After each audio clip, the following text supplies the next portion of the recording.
Okay. Well, good morning, everyone. Good morning. So first is to approve the agenda, and there was one addition to the agenda. So looking for a motion. So moved. Ross, Second. seconded by Warren. Any discussion? All those in favor say aye. Aye. Opposed? Carried. On to the consent items. I move. Warren, Second. seconded by Ross. Any discussion or questions on anything? All those in favor say aye. Aye. Opposed? Carried. Okay, on to our issue forum. Warren, you want to start? Okay, we had corrections a week ago. 116 on that day. And of those 116.50 were per diems. Am I echoing? Why don't you turn off your mic, because I think you can get picked up by Jones. 116 in jail that day. 50 of them are on per diems, 55 from Polk County, 2 from Red Lake, 8 from Norman, 17 from Monoman County, 3 ICE, and they brought in 23,370. There were 9 Department of Corrections at $19,725, and 21 Marshal Service at $65,765. The total income from the jail was $144,503. The average population for the month was 119. And we still have 1 unit that's closed out there, so they're doing a lot of training yet and getting some of the younger people. In the juvenile center, there were 4 in secure and 8 in non-secure. There were 12 for that day. The 9.6 average for the month. Juvenile center income was I'm gonna find that one. $85,729. And probation, there were 88 new cases and 55 closed. And that's enough on that one. Then Northwest Regional, we started working on first step in budget for next year, and for Polk County, our share will be, get on the right page here, will be $124,385, and that is, it's minimal, whether it was a decline or an increase, but it's very little. I'll find that number here. And one of the other items of business there was dealing with a bank service, and Old National was, well, they weren't doing well and wanted out of there. So they took quotes from Old National, from Franson Bank, which has an office in Warren, and American Federal, which also has an office in Warren. And Franson was chosen. They were going to pay interest rate on savings of 3.45%. American Federal had offered 3.05%, and Old National was 3.25%. But then they had a monthly bank fee of $126 to $134. And that's enough on that. That's enough. Okay. Paul, do you have anything? Very good. Fortunately, I've been under the weather for several weeks, but it's coming around, I think. So, but I do. Hey, I couldn't even make the Tri-Valley meeting. I just couldn't do it. I just couldn't even sit online and watch it. Yeah. But thanks, Chuck, for the email about the West Central Water District award. I added 3 zeros to that number. Is that what I was supposed to do? Yeah. Good. What Commissioner Reese is referring to is West Central made the bonding bill, I believe, for $5 million. $5 million. That's awesome. The hub and spoke for the 9 county group did not. Did not get any. Yeah, that's very unfortunate. So, I mean, there was some good, um, because now Clay County did get their 1.2 million, I think, for their juvenile facility. yeah, that I they've read been- that on there too. And Monoman got their 10 million for their hospital Yes. because they actually just like a day or two ago, their sewer system Mm. went to the hospital. So, Should mention too that the potato oh, facility in East Grand Forks got, I think, 1,300,000. I don't remember Yeah. the number, but I seen they were Yeah. on the list. They're on the Mhm. list. So, yeah. other than that, that's all. Okay. Sorry. Well, the Gary? grant for West Central, now that's basically a program for a line from Neilsville to Beltrami. True. And there's already money in place from Climax to Neilsville. Correct. So We'll see where- that's a pretty good sit. Off Yeah. to a good Yeah. start.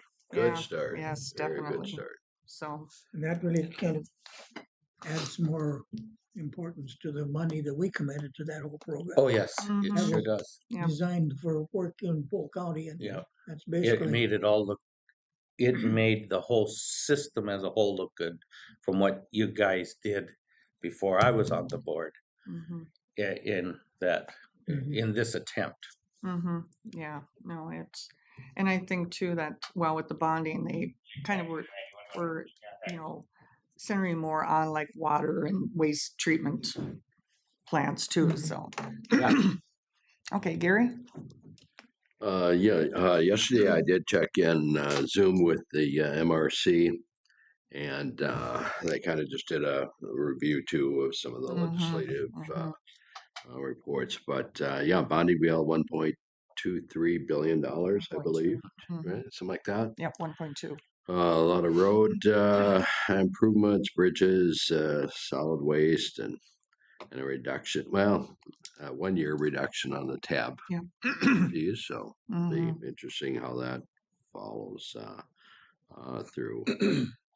Certainly pleased with the IT modernization. Oh, Although I think this time things, some county commissioners are going to be involved in making Yeah. sure that those kind of dollars get done on. yeah.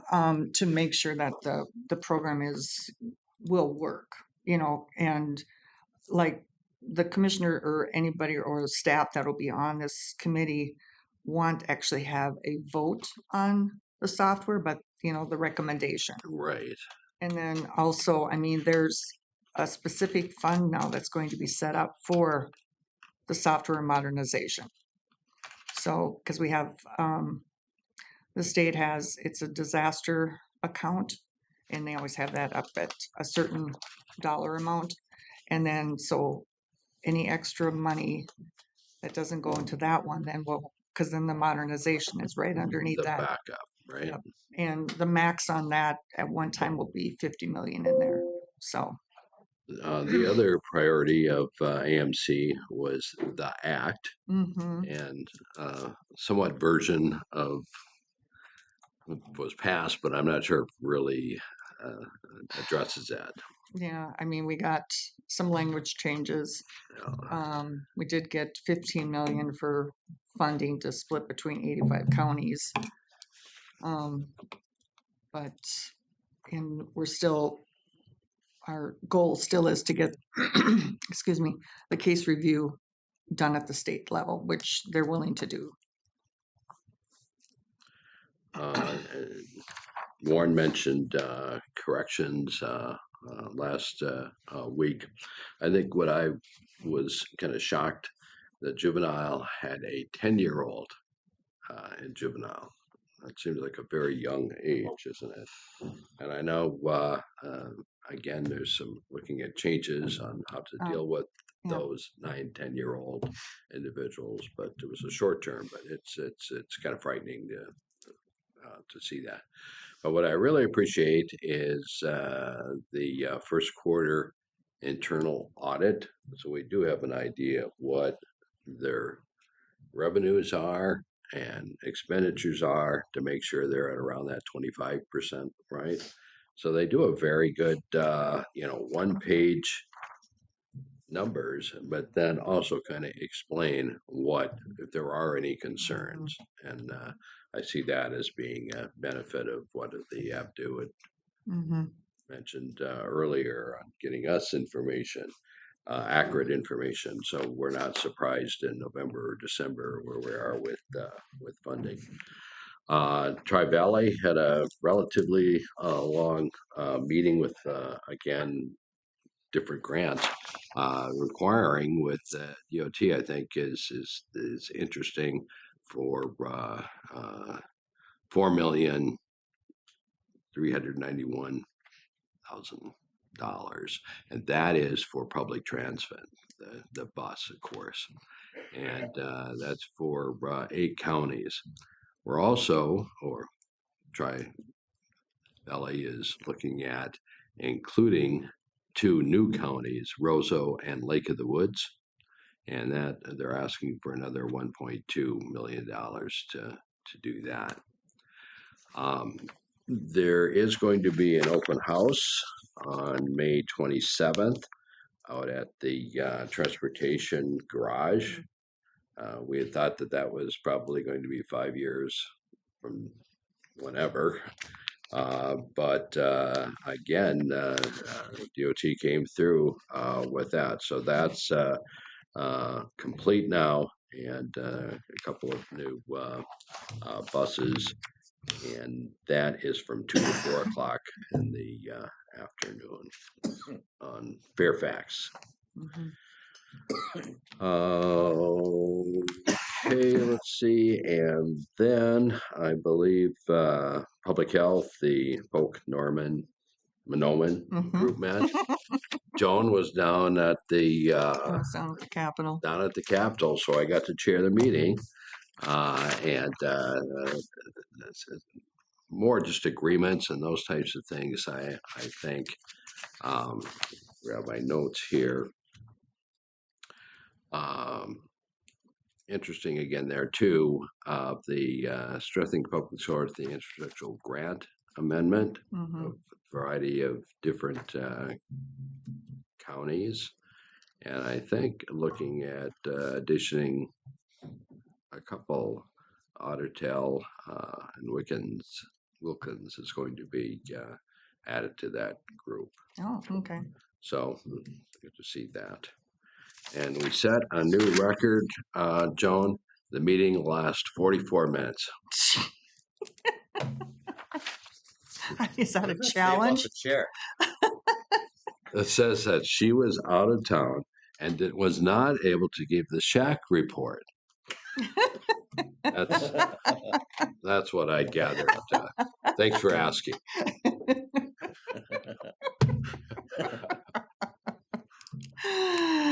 Oh, yeah.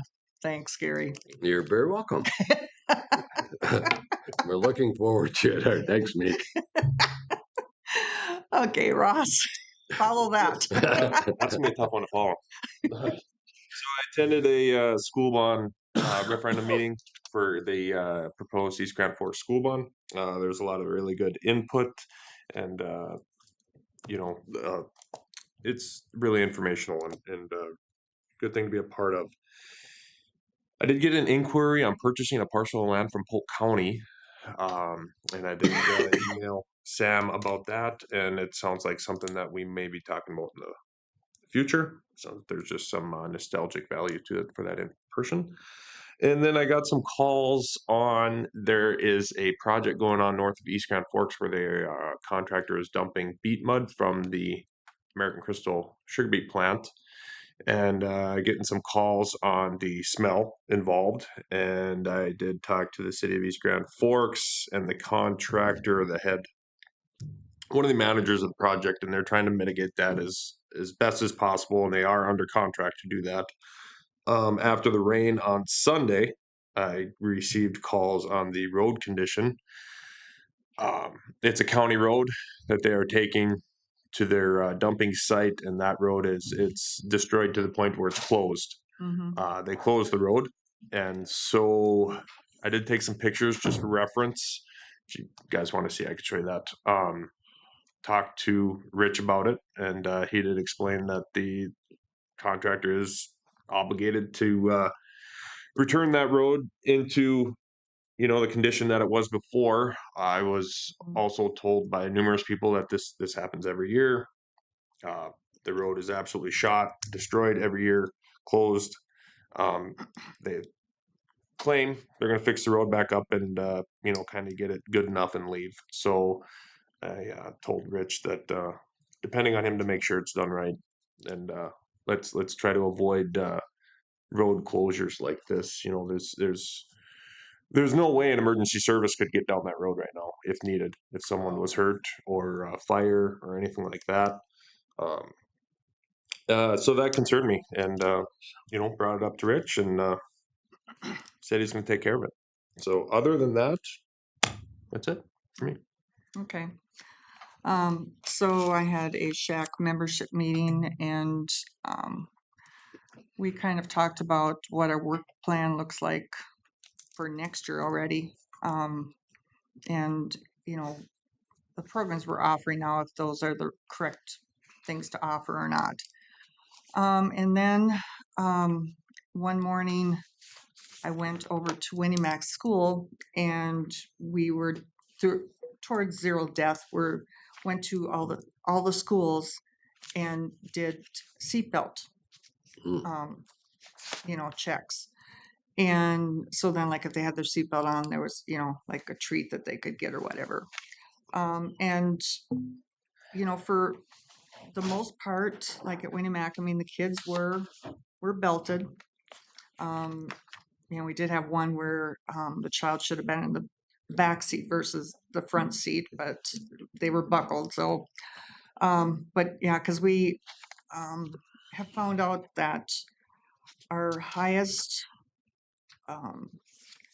number for not buckling up is men, especially in the ag community. Yeah. What? What?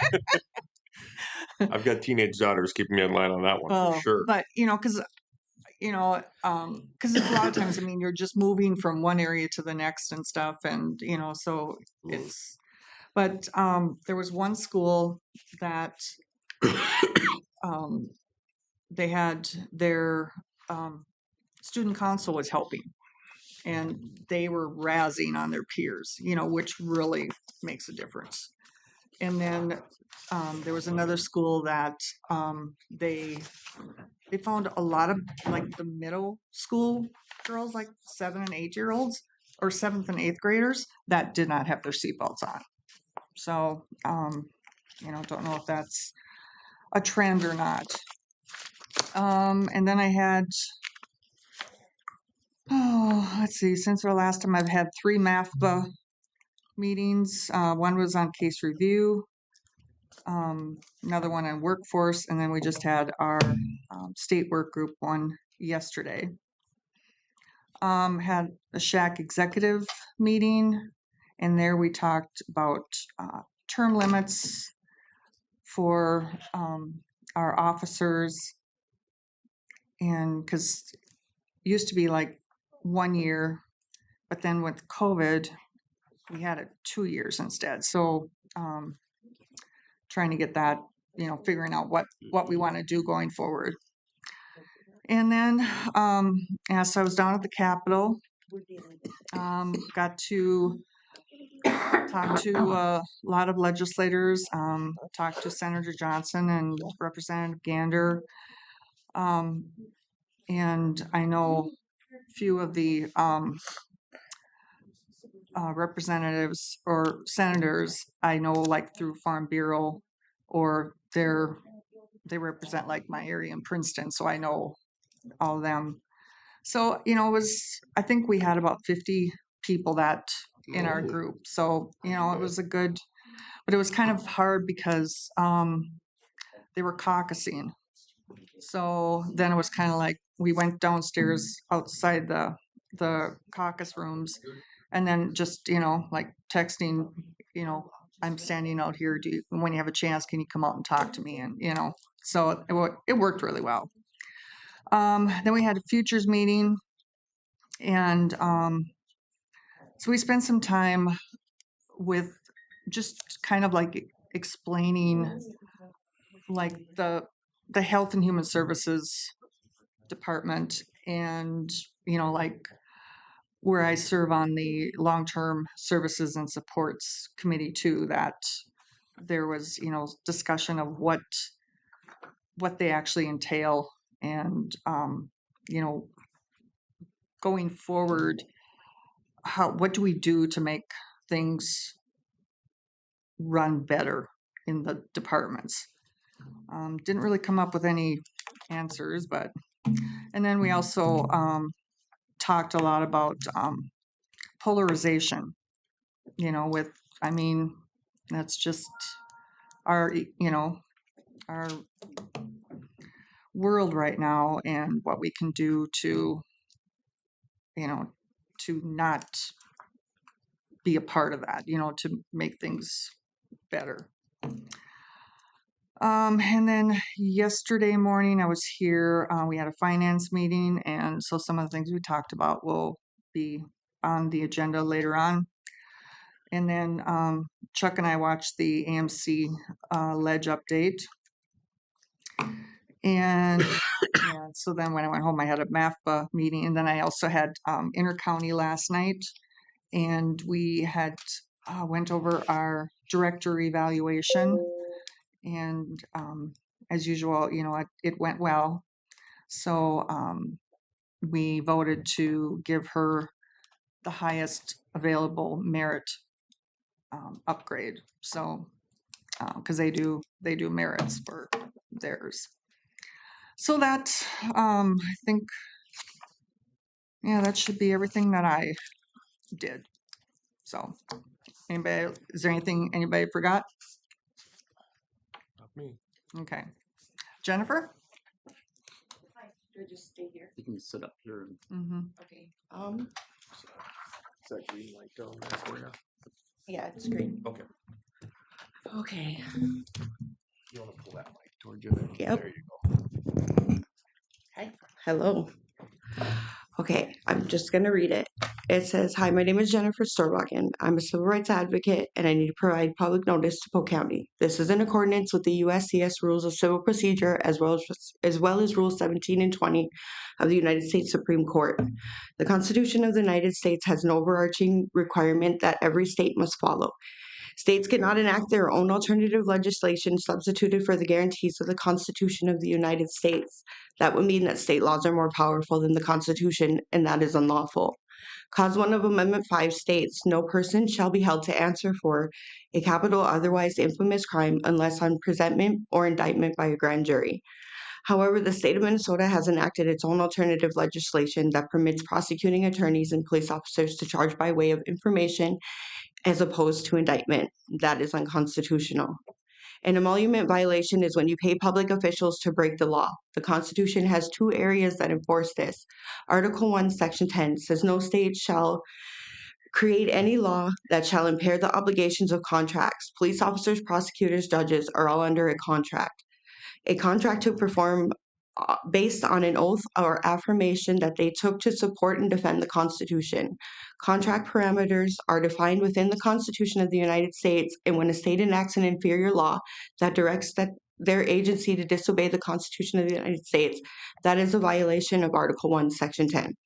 The 14th Amendment is the other place that you'll find the reinforcement of this issue, and that is where it states that no state shall create or enforce any law that shall abridge the privileges or immunities of the United States citizen. The privileges and immunities of the United States citizens are at minimum those enumerated within the Bill of Rights. The first 10 amendments. Unfortunately, the state of Minnesota has enacted a law in its inferior constitution that permits public officials, judges, law enforcement officers whom you pay to violate the Constitution of the United States. As a result, there is an inordinate amount of people currently imprisoned in the state of Minnesota illegally and unconstitutionally. Tanawa Downing is litigating the issue at the United States Supreme Court. I'm here to notify you that if you continue to pay public officials to break law, criminal sanctions can come from that. Officials must be made aware that paying people to disobey the law is an emolument violation. It is illegal, it is unconstitutional, and it is a crime. I'm asking you honorable individuals to please take a look at Clause 1 of Amendment 5, confirm what I'm saying to be true, and then direct your public officials to act in a lawful constitutional manner consistent with the obligations that are codified in the Constitution of the United States of America. And I just have a notice I would like to put on record. Where do I do that? Give that to me and we'll put it right in the minute Thank you very much. meeting. Have a good day. Thank you.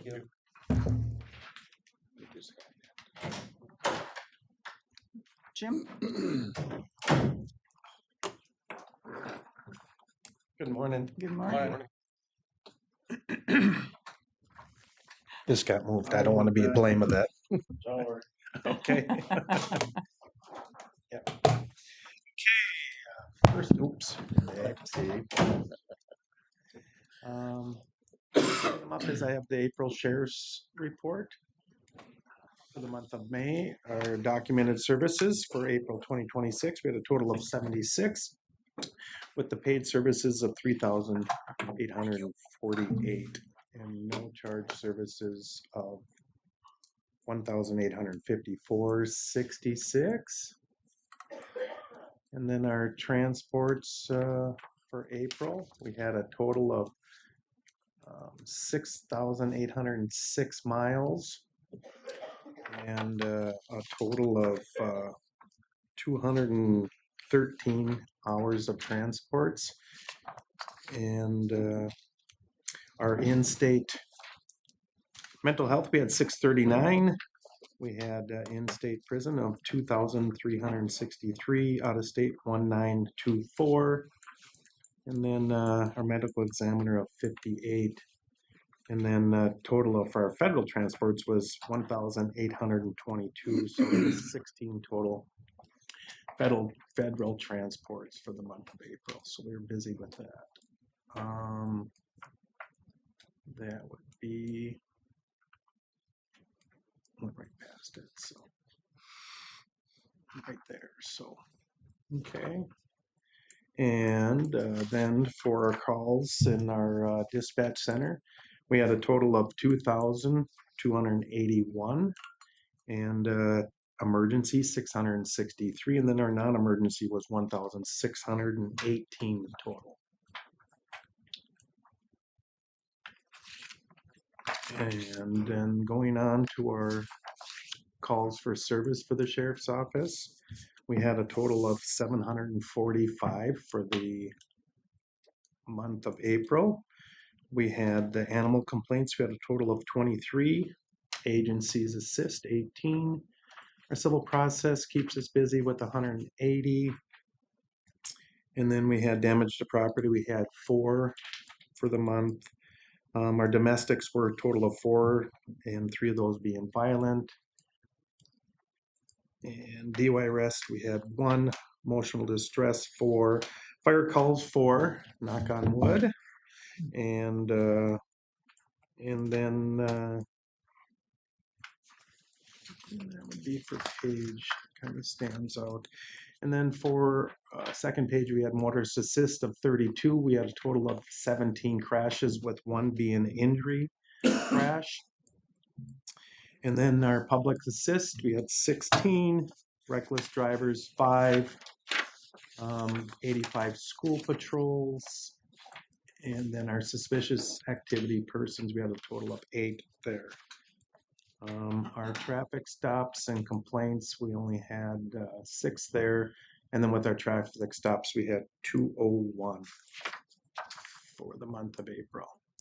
So that kind of rounds it up with our calls for service, that everything jumped out, and I also put that March in there for you. Questions, concerns? I saw, and just looking at this, March and April, missing persons. I assume you find them, or It's a report that it's a report that we it just investigate. bothered me last Yeah. night. That's okay. They report them missing, that they haven't been around, haven't seen them. We go and investigate that. So that is, it could be a legitimate or it could just be somebody that wasn't answering their phone and they're coming in to report it. We take it at what it is, and then when we investigate it, then it turns into exactly what it is. So our CADs attach everything such as it comes into our dispatch center and they say, I want to report a missing person. The telecommunicators take it as a missing person. So we don't have anybody missing in Polk County right now, like, or else you would Right. see the bulletins and everything else. Yeah, Gotcha. so we're good. So, but they're there. But no, it's a good question. So, And the requirements to actually, be considered a missing person, I mean, that hasn't changed. no, that's just instantly they can report it. They don't have to wait for time lengths and you don't have to wait for suspicious activity. Mhm. You're going to run down whatever you have as they're putting the paperwork together. And then it goes to the state of Minnesota, and then they're pushing it out through the whole state, and then the local states around us. So Mhm. to start out with. So, Yeah. yeah. Okay. Okay, second item I have on the agenda was, okay, that went way in front. Okay, the second item is down at the bottom. Would be item number 4. And nope, this is not again. Okay, The boating. never mind. We've entered into the 2026 State of Minnesota Federal Boat Safety Equipment Grant, and we were awarded $12,900 for a 2025. That's what was bid out last year. And this is for a 2025 Yamaha VX Cruiser HO jet ski. So, which is a very nice grant. Okay, so need a motion for, Nope, no motion. It's Information already only. been Oh. done. okay, It's already done. We just got awarded. It just came in. Does that So we cover were the just cost? notified. It covers all the cost of that new jet ski. And the old jet ski, which was an item number 2, is a 2011 Sea-Doo GTI LTD, and that was awarded to us from the state back, or the federal grant back in 2011, and we were awarded that to we able to also trade that in back in and utilize that money to purchase. The new one didn't come with the trailer, so we have to purchase a new trailer for that. So we're going to utilize the money and want to use the money for that. So I would like a motion for that to be able to trade that in and So moved. purchase a trailer. Paul, Second, second. seconded by Warren. Any discussion? That old trailer would not work with the new one. The old trailer would, but we can sell it, but if we can update it's 11, it's almost 16, 11 years old. It would be nice to update it and put it on, but they don't come with trailers, we found out, or else we would have put that in the grant. Mhm. So that So was, these items that you get from the grants, is there a certain time limit that you have to nope, after they're done and the timeline is, and that's when we ask is, we give them the dates that we have, and I think it rotates it for us or throughout the state. keep? But no, we asked and said, granted, we have this old one with you, what can we do with it?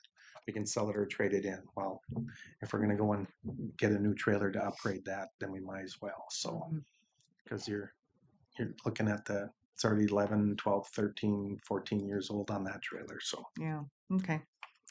Okay, any more discussion? All those in favor say aye. I, Opposed? Carried. okay, and the fourth item I have is selling expired equipment from our retired emergency vehicles. This is, we have emergency lighting, our partitions, our equipment that are docking stations, brush guards that don't fit on our vehicles right now. And so we're going through all of our old items and putting them together and looking at upselling with a wholesaler auction out of Grand Forks. Hmm. It would be a 6% versus the 10% that people are paying. So hopefully we'll get more buyers with that. But we're just looking to selling the expired outdated emergency equipment Okay. So, that comes off our cars. So okay, so looking for a motion. So moved. Ross, Second. seconded by Gary. Any discussion? All those in favor say aye. Aye. Opposed? Carried.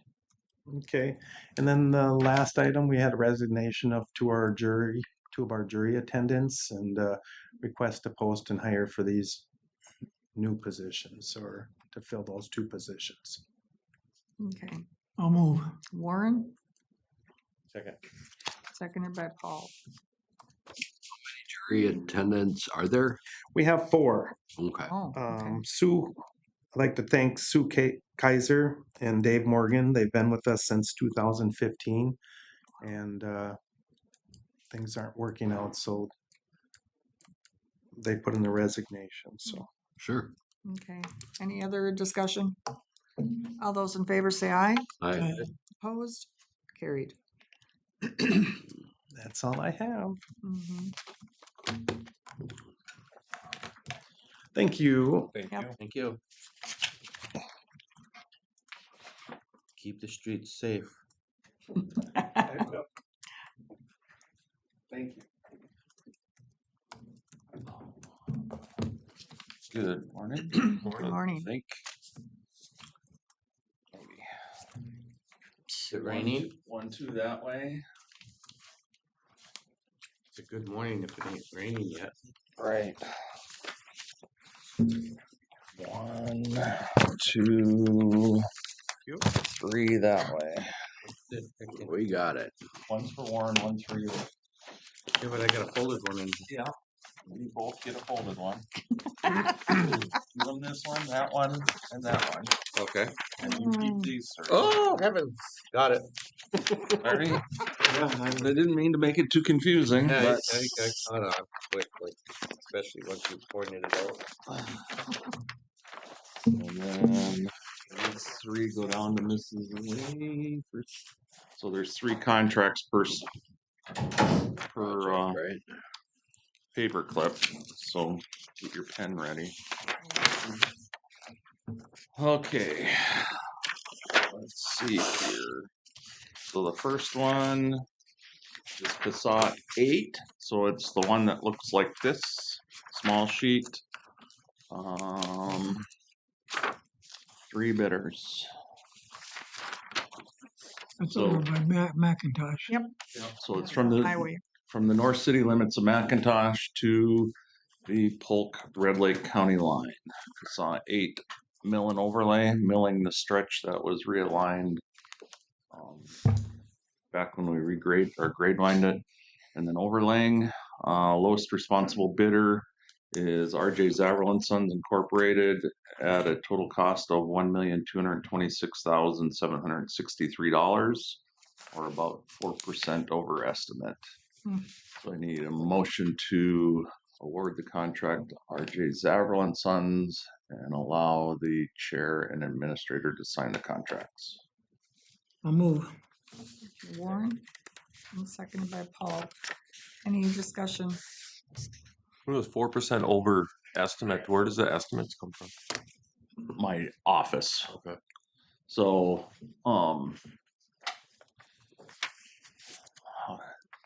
2 years ago, price of bituminous was really high, $62, $64 a ton. Last year, when we bid our first project, which was just south and east of Crookston, it came in at 62. And then as we saw bituminous prices were decreasing, we bid another big package, which included 66 and 21 east of the roundabout, and then 13, and then some stuff out east. So we got bids down in the 40s out east and in the mid 50s for 66 and 13 and 21.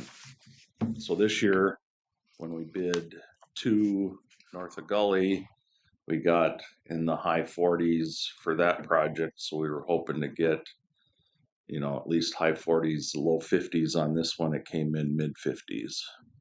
So we had estimated mid-50s. It came in slightly above. Everything is sort of increased from when we let two because of all the stuff going on over in the Middle East. So anyway, it was our typical cost per ton. We dropped in our estimate, thinking we were going to get lower prices, and it basically came in just slightly above, but still less than what we would have got 2 years ago.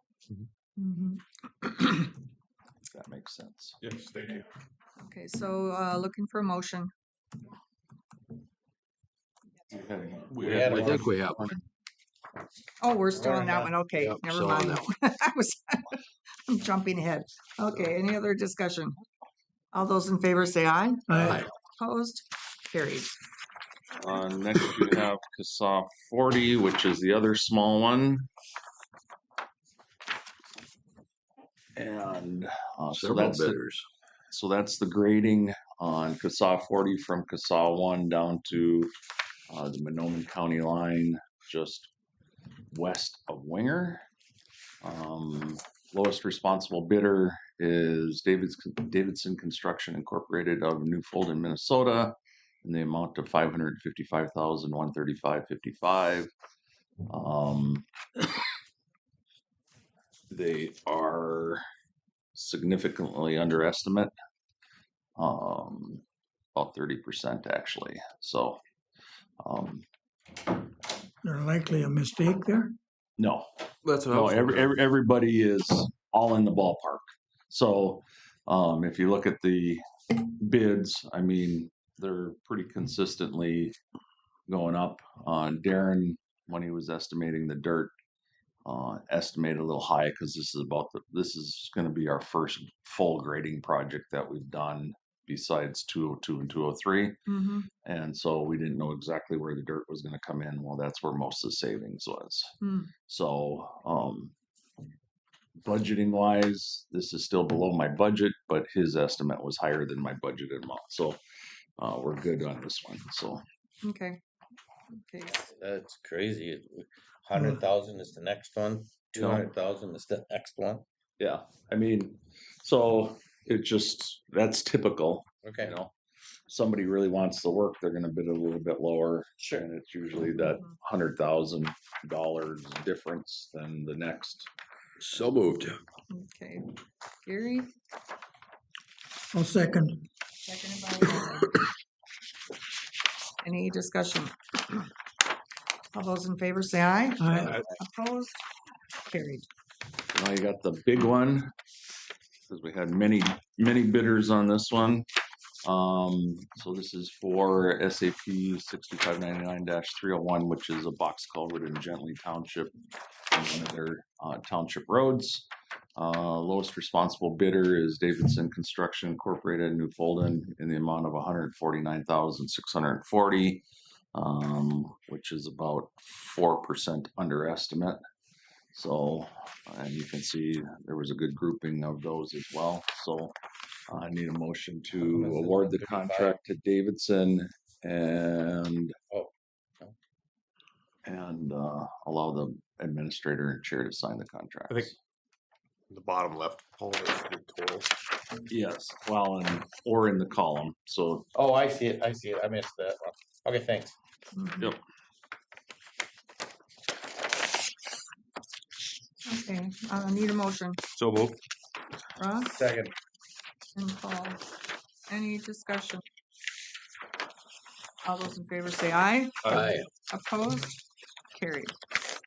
next, this year we need to renew our mowing contract for the government center transfer station.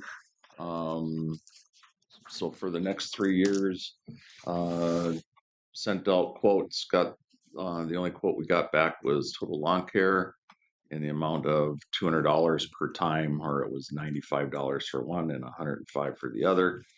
And so I need a motion to approve awarding total lawn care the mowing quote at $200 per time. Fixed through 29. Correct. 2029. Yeah, we've been doing 3 years. That gives them at least they Yeah. know they have it for 3 years, so they can bid it at a decent price. So Mhm. So moved. Okay, Gary, I'll second. seconded by Ross. Any discussion? Do you know how that compared to what you had? been? 185, so it only went up Okay. $15 a time. So Okay, that's not too I- bad then. Okay, all those in favor say aye. that's I- Opposed? yours, Mr. That's yours, Strandell. Lord. Carried. That's for me. Well, it's in 'Cause your it's for district, Bigland. so Okay, all right. Oh, I didn't look at it. so next we have a ditch maintenance request to clean and clear and grub some trees in County Ditch 67, which is in Bigland Township.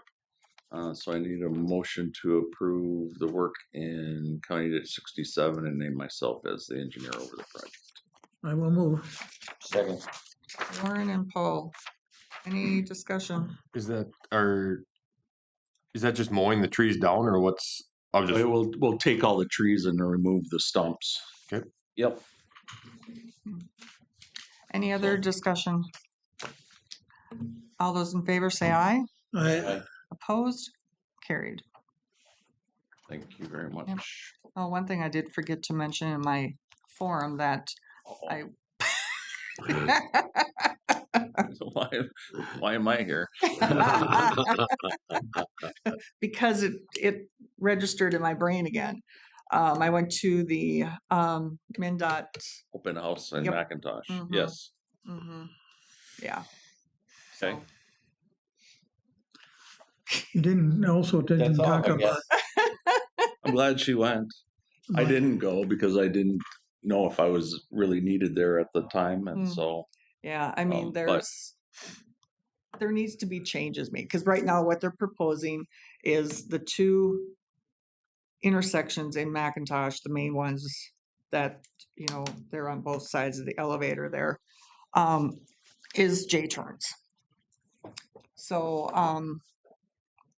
Ouch. no. The one thing you have to remember is there's been many T-bone crashes at those two locations. People can't get across the highway because you don't have a big enough median, just like at 17 and 2 by East Grand Forks. And so your brain can't comprehend all those different actions that you have to think about in order to cross 4 lanes of traffic. And so something needs to be done there before we have a fatality, just like we did something up at the roundabout. The MnDOT's policy on multi-lane high-speed roadways is putting in J turns. So you see them going in all over the place. 32 Pequot Lakes is probably the one that stands out the most because they had basically the same thing we have through our small towns, Macintosh, Erskine, wherever, and they've converted all those to J turns, and it works really well. And if you can think about it, instead of pulling up to the intersection and having to wait and wait and wait to find the perfect gap between eastbound, westbound traffic and make that move across all 4 lanes, now you just have to wait for 2 lanes of traffic to open. You can make your turn, get into the median, and then wait for the other gap. And it could actually be quicker than not having a J turn there. So it will be safer.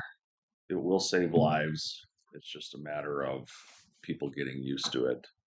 And I think so if you're coming south on 8 with a load of grain to go to the elevator, you'll make the right hand turn, you'll turn on 41, you'll come into the elevator, you'll unload.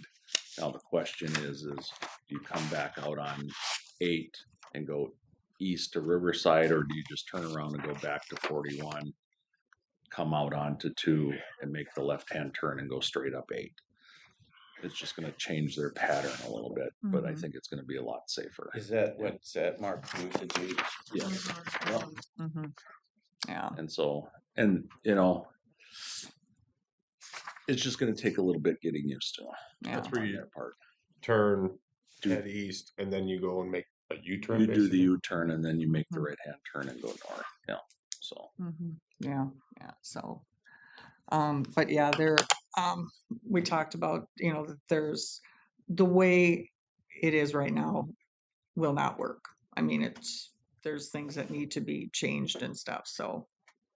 there's a little bit of adjusting that can happen, yes. Mhm. And there was also some But talk. they were, I mean, when I talked to the city of McIntosh, when you were having your ATP meeting over there for the trails, when I came in and did my presentation on getting a trail, one of their largest concerns was cutting off Riverside so people couldn't just go zooming up there. Mhm. And so I think that's part of the discussion is trying to figure out how to make that U-turn and whether we go back on 2 to 8 or you go on to Arkansas 114, which is Old Trunk Highway 2 past the gas station and then get on 8. And then whether or not you leave that intersection for Riverside open or you make them do something else to get there. That'll all be worked out in the details, but Mhm. the big thing is just cutting off the 2 intersections so they can't go straight across. Mhm. Mhm. So Yeah. But I mean, it's like they said, it averages out to 1.5 a year, which, I mean, yeah, I mean, we want everybody to be safe, but at the same time, we can't control what people do, no, so. well, you can to a point. That's why you have a stop sign there. They're Mhm. supposed to stop. There's things you can do to make it easier and safer for people to Mhm. use the roads the way they're intended to be used. And now with, back in the 70s and 80s, it was all about getting traffic from one spot to another as fast as you could. So you had 4-lane divided roadways with intersections. Mhm.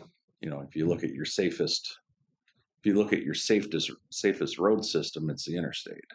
And why is that? Because access is controlled. You have to get on at a ramp. You can't just cross the interstate Mhm. at the same level. You have 4 lanes of traffic, you have wide shoulders, you have flat end slopes. So if somebody does go off the road on an interstate, they have time to recover before they fall off the cliff and, whatever. So if we were to design just for safety, you would design everything like the interstate. Well, you can't because you don't have enough money. Mhm. That's what I told them. I said that they should do an overpass. Yeah.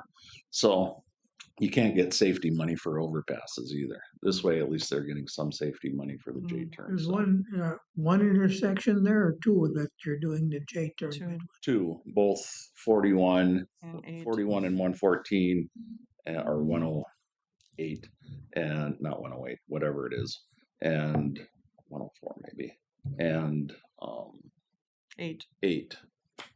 8 is the one that would go by school.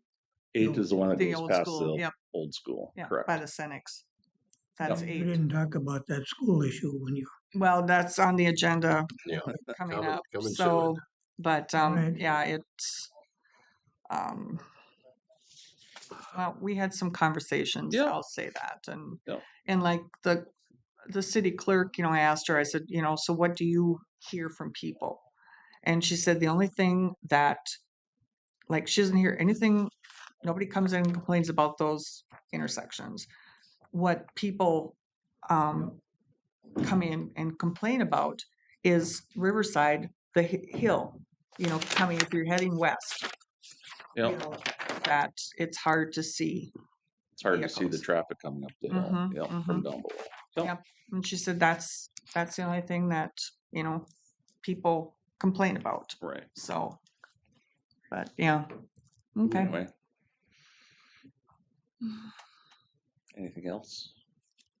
No. Okay. Thank you. Thanks. Oh, Victoria, Good morning. good morning. And I just have one agenda item. What's that?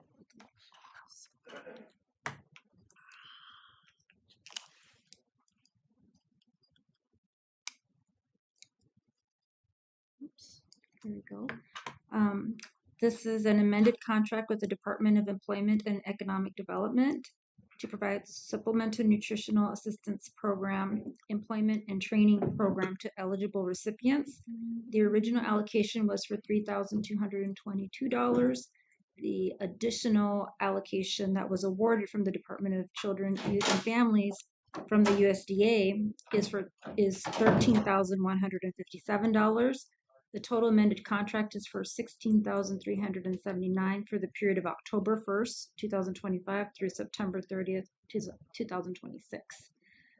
The action requested is the approval of the amended contract in the amount of $16,379 with the Department of Employment and Economic Development for the period of October 1st, 2025 through September 30th, 2026.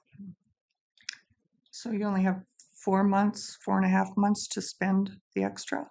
That's correct. And in the contract that was submitted, and Jason was here earlier presenting, a large portion of that is going to be spent on marketing and postcards that are going to be sent out to recipients to try to help them engage. Okay. Okay, so looking for a motion.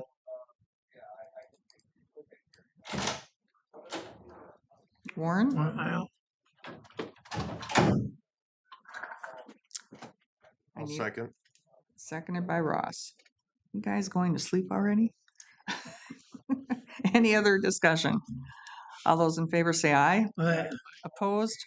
Carried. Okay, thank you. Yep. Thank you. Hey, Sarah.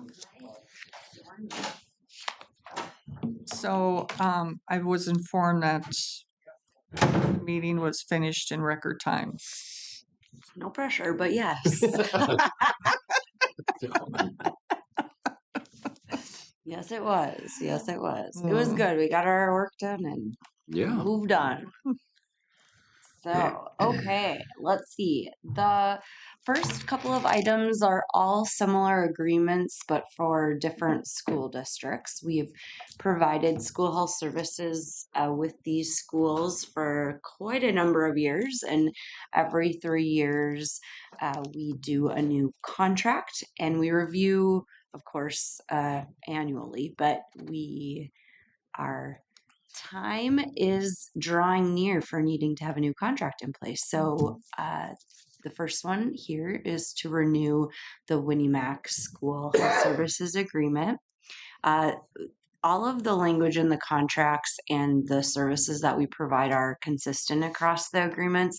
The part that obviously varies is the amount of time that we spend at each of the schools because of the number of students and their various needs. So one of the changes that I am recommending to you is previously we've had a staggered rate, and so currently it's $60 for 2026. And I would recommend these rates moving forward: $72 for 27, $75 in 28, and $78 in 2029. And that is simply relative to our contract agreements related to the nursing wage and benefits, because currently the $60 is not covering it. Mm-mm. Okay. Is this a registered nurse position? So there is statutory requirements about who can do what. And so it would be, ours are public health nurses, which means they have a 4-year degree and they have a public health nurse certificate. To meet the credentials, they could be a registered nurse. They could be a licensed school nurse. We have our staff be licensed school nurse as well if they're eligible for that. But there's a lot of criteria for each of those different things. But yes, they can be a registered nurse. It just depends on what that school district wants and what we have available to They're them. not all RNs. Correct.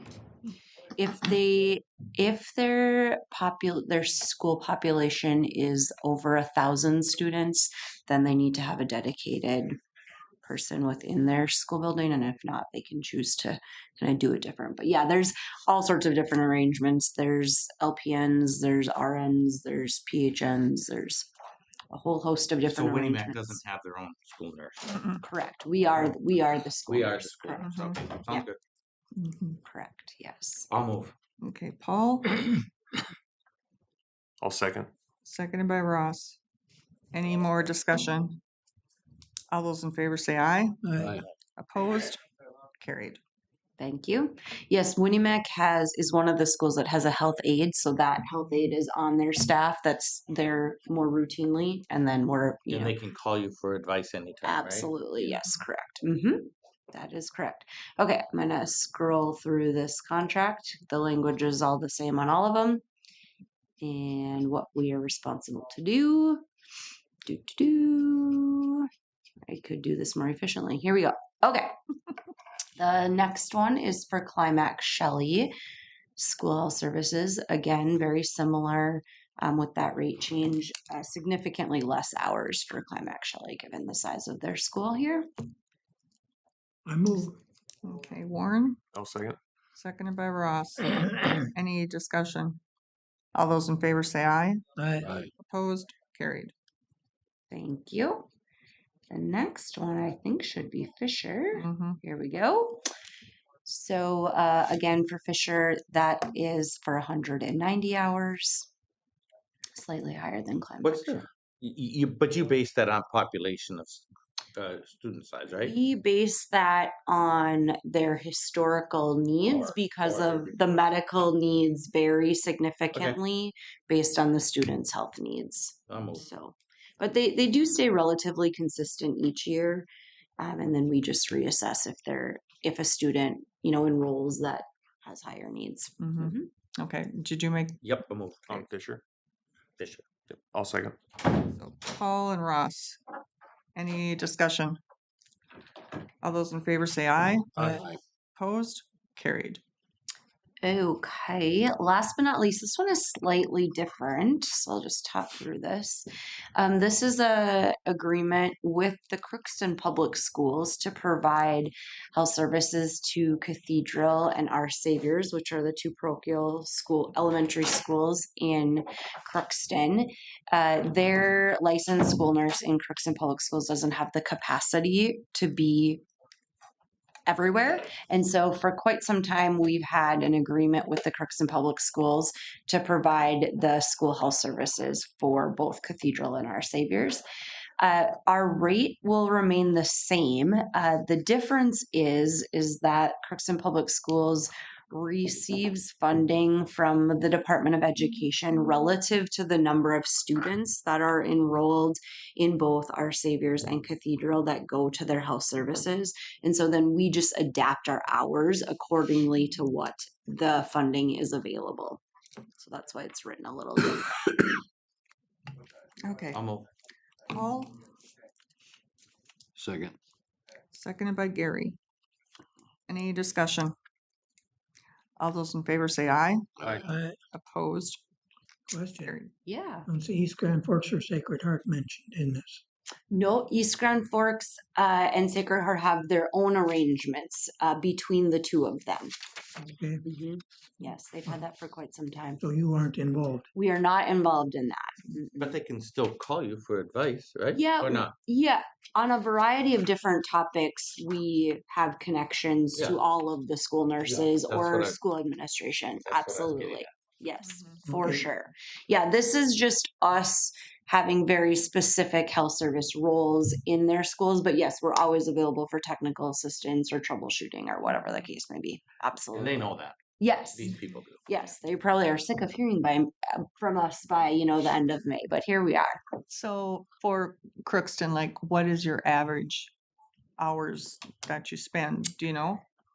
I don't have it like off the top of my head, Okay. but I'd say it's around 50 to 70, give or take. So the number of students in Cathedral and Our Saviors is much smaller, and so the tests just take less time, Mhm. and there's less health needs. So Okay. yeah, Okay. but it really does ebb and flow. But that number kind of sticks in my head. I haven't looked at that for a while. I Yeah. look at it every June, so it's coming up. That's 11 months old in my head already. Okay, let's see here. getting to the next one. Okay, so I have 2 out-of-state travel requests. This is the first one. This is for Sarah Shimmick to participate in CADCA, which is the Community Anti-Drug Coalition of America mid-year training. We've had people participate in this in the past, and it's one of the national trainings that's recommended for us. In addition, they're doing a DEA fentanyl summit. And so we've seen an increase in fentanyl in our region, so that will also be good for her to learn more about, what's up and coming and happening on a national landscape. So all of the funds are paid by our Minnesota Department of Cannabis and Substance Use Prevention funds. So, and, in our work plan and so forth. So I'd recommend for her to participate in that. Got approval from the state already for her to participate, assuming you're okay with it as well. And that's in July in Orlando, so it should be nice and cool then. Just like June was for us. Yeah, exactly. Yeah. Okay, so looking for a motion. So moved. Gary?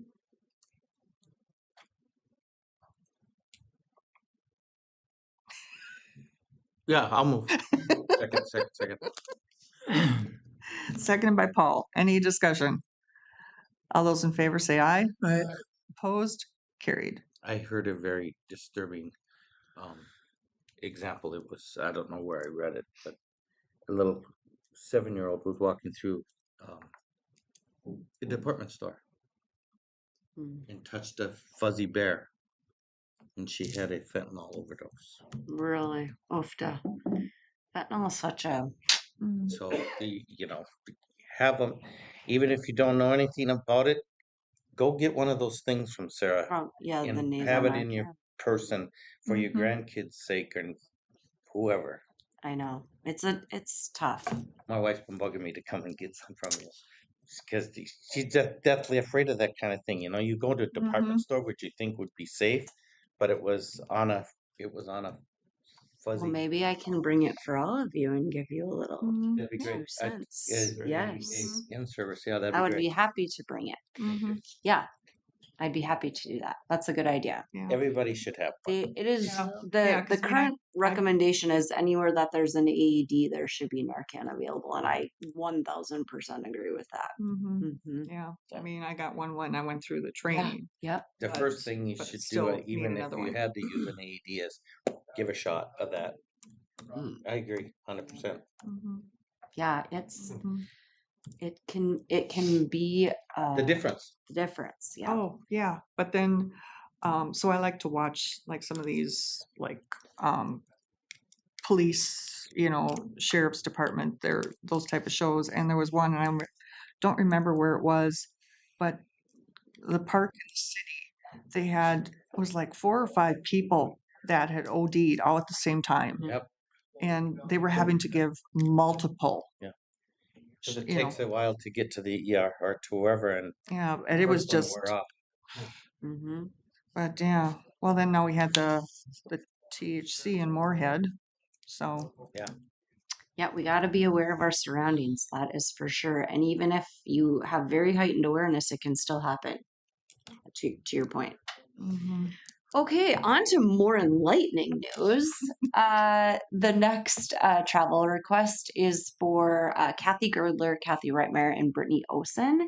And this is for the 0 to 3 Learn conference. And we've never participated in a conference like this. It was recommended to us by the state. And it really focuses on our family home visiting roles that we have, which is prenatal to age 5. Of course, a lot of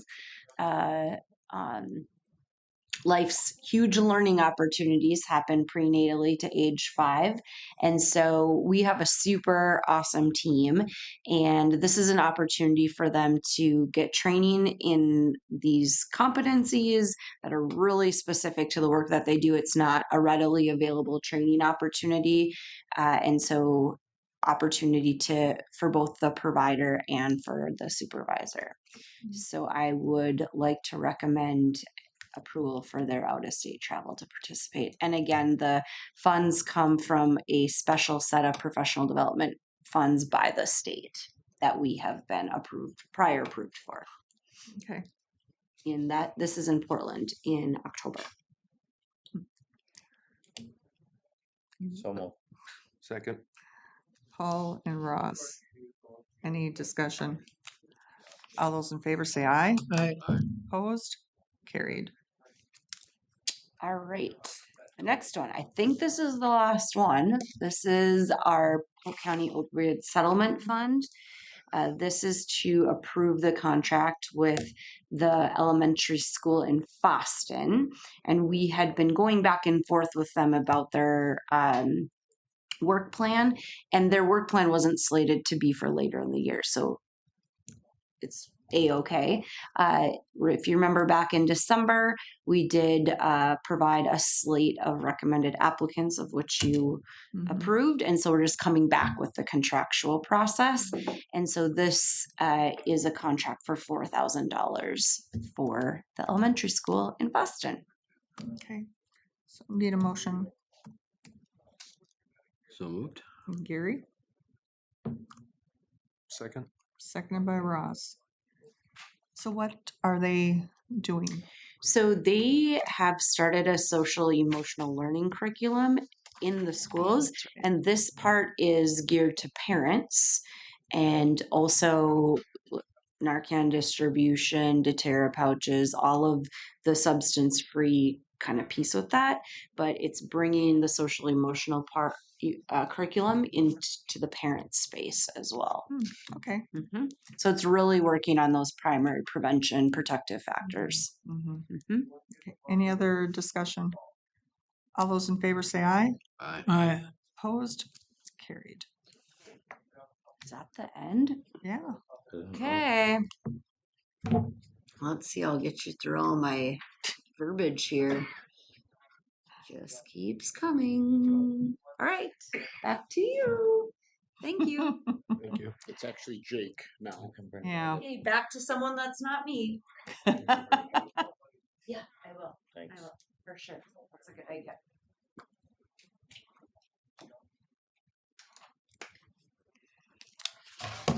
Morning, everyone.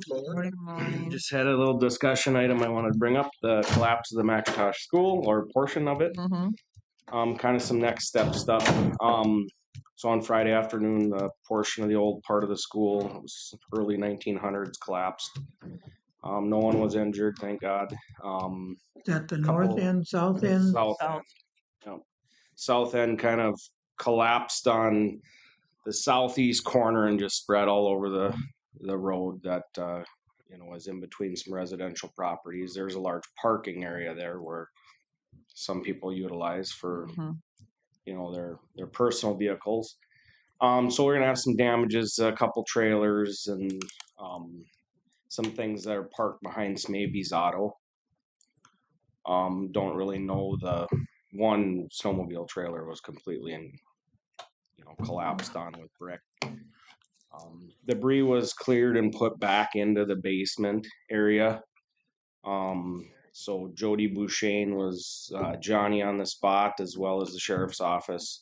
Chief Deputy Norland was out there, crowd control with the fire department, and so guys really responded well and got her kind of barricaded off so nobody's going in and out. Obviously, it was quite the scene, and people are gawking and taking videos and all that stuff. So, we had a little meeting yesterday in the afternoon just talking about kind of where we go from here. I mean, I guess Jody's opinion, my opinion are we just got to take down the whole thing. I don't know how you could cap off something and leave a portion. It's not safe at this point. Yeah. So, I mean, Was it the wind that did it? wind.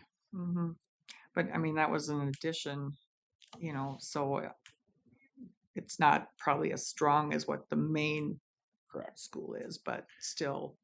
My fear was when I was made aware of it within minutes of it falling. And so my fear was it was just going to continue to collapse. Like dominoes. And it didn't, thank God. There's two chimneys that are really well enforced, for all that piping that went through for the heating system. And I don't know if that saved the rest, or it just didn't Mhm. continue to implode, but that south portion was gutted. It Mhm. was just I-beams and brick. Mhm. Somebody had purchased it from the school and wanted to do a renovation. Yeah, I think that the original plan was like to do apartments, Apartments. but then that didn't work out, and then it got turned over to somebody else, and who turned it over to the Heritage Group, and that's where it went downhill. Yep. There is a portion of the roof that is collapsed that didn't fall.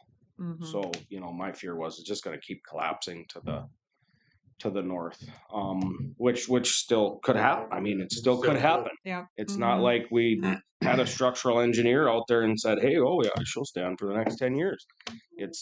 We need to act on it. So, I have Widseth Engineering putting together a proposal, which I plan to bring and hope to have by the next board meeting. To move on that to help us with bidding and contractor approval, and the state is aware of it, the MPCA is aware of it, aware that we just basically just put it back in, and now we're gonna have to move on it. So we'll file the paperwork with the state. It's kicking around the idea of doing an emergency order, but that just we have time to do a 10-day notification to the state and do some things. So we will continue down that path. So you're gonna go like with just the regular demolition, or you'd mentioned about getting a grinder for the.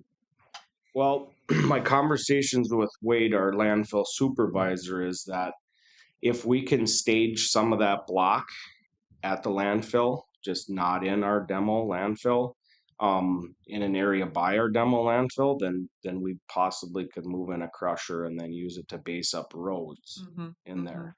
So then at least we're utilizing some of that brick, because I do have a contractor that's interested in doing some concrete crushing as well as they can do brick too. They're just feeding a machine that just grinds it up. And Wade thought that would be a good idea because a lot of our roads in the spring are terrible. They're not well graveled. They're homemade roads. So he felt we could use a lot of brick. Yeah. It's just a matter, we just kind of have to stage it. We don't have the time to do that, and I don't want to do that in McIntosh. It's a dusty, dirty process. We're gonna need water. We got a water truck at the landfill.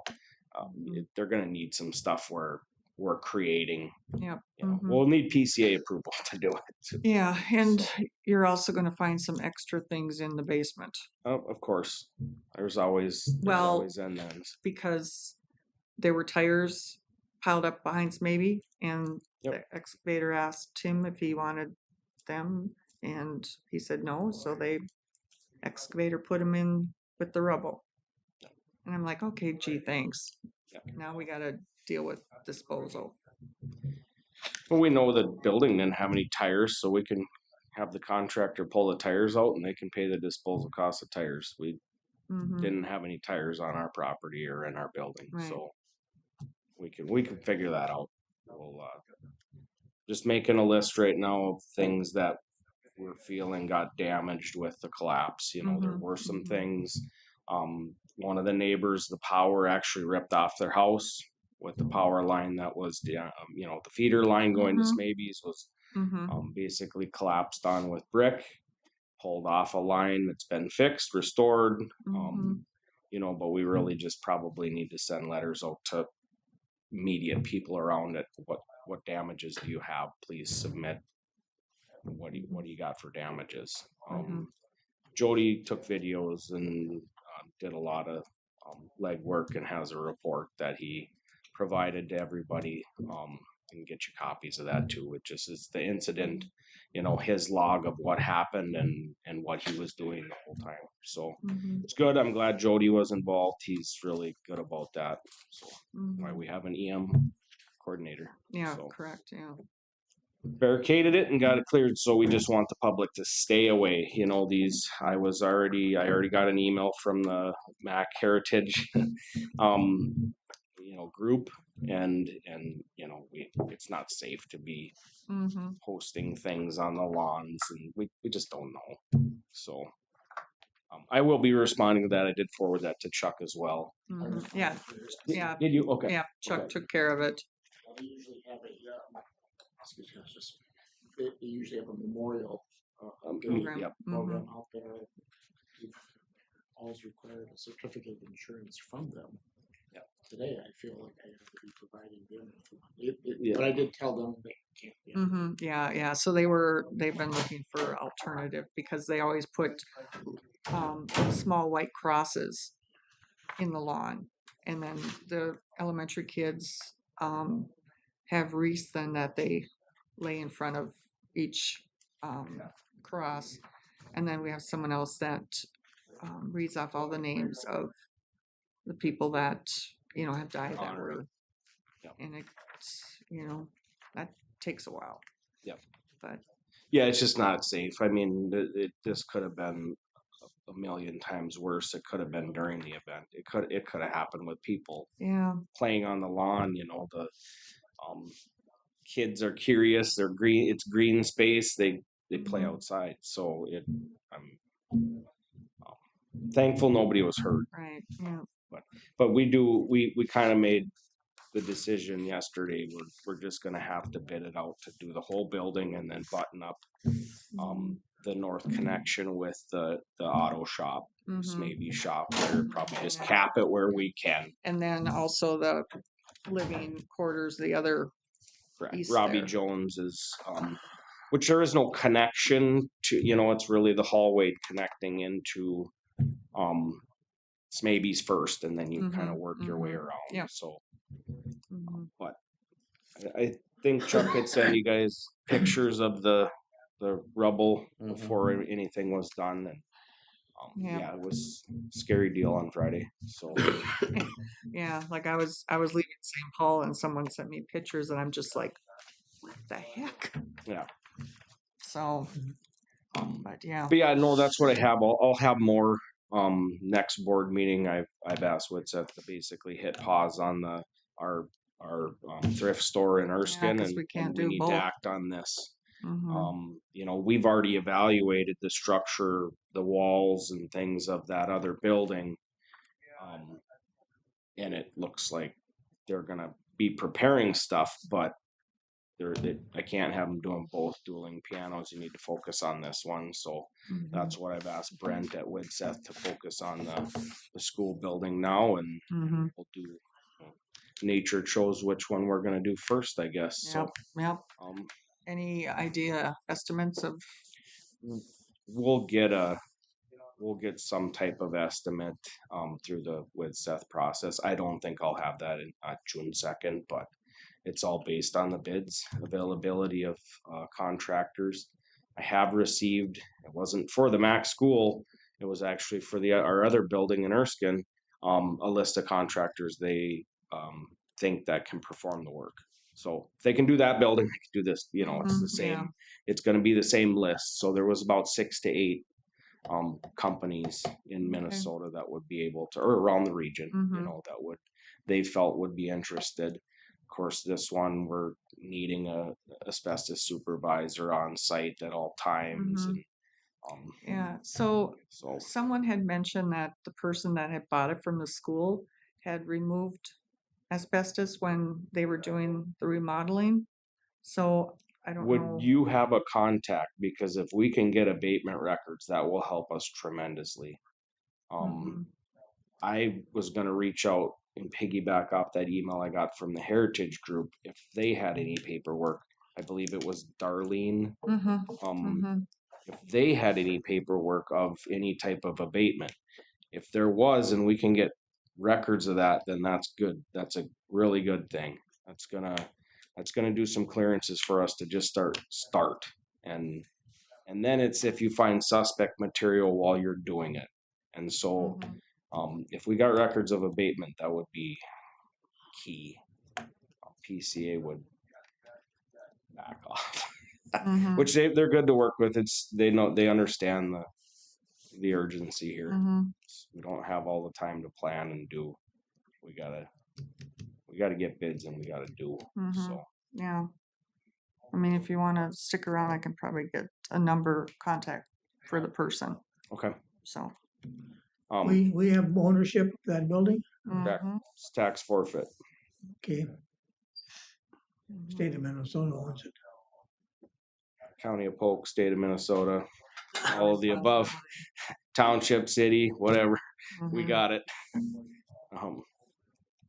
Yeah, no, the problem with the schools, the old schools, is everybody has a plan until you figure out, pencil out what your plan is, and it doesn't make sense. Mhm. Your return on investment's 100 years. That's not gonna pencil out. Schools have a history of dumping the property, selling it, getting out from under any obligation there. Think of how many city of Crookston has.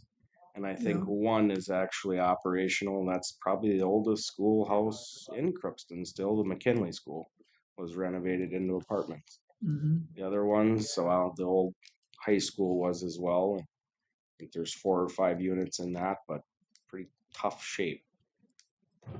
Tough. So Lincoln. So we'll know more. I'm just keep plugging away with the structural engineer and getting some proposals. So More to come. yep. Joan, do you think take like a 5-minute break, and do you want to just call me later? Just email it. Yeah. We'll just do that. We'll just touch base when Okay. we're done today. Yep. Okay. Thank you. Have a good rest of your day. Thanks, Jake. Thanks, Jake. Be on right now. They are on. Oh. I just have to get over to them. Where are they? Sorry. Okay. Find them. Sorry, I heard them. I have to be Sam here first. Hi, Sam. Hello. Liquor on the agenda, I see. Yeah. Gonna have it. Can you hear us? Hi, Annette. We can hear you. We've got 2 items on the agenda to get to before we have you, okay? Okay.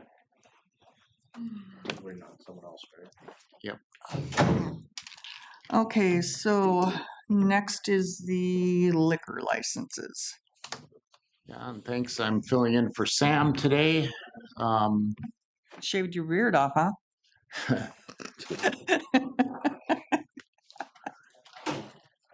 I don't know if I could ever grow a beard. Anyway, we've gotten a few applications, and the accompanying payments. The approvals by the sheriff and attorney are pending. These are for Lakeview Resort, the Snow Sled in Barn Grill, and the One and Only. I'm sure you're familiar with each of those. So what we need is a motion to approve the annual liquor licenses for those 3, contingent upon approval by both the sheriff and the county attorney. Is it one motion? Mm-hmm. One motion will I do. will move. I'll second. Paul and Ross. Any discussion? All those in favor say aye. Aye. Opposed? Carried. Okay. The next item, as many of you are probably aware of, that DOT is going to be redoing Highway 2 here in Crookston. The county owns the parking lot across the street here next to the church.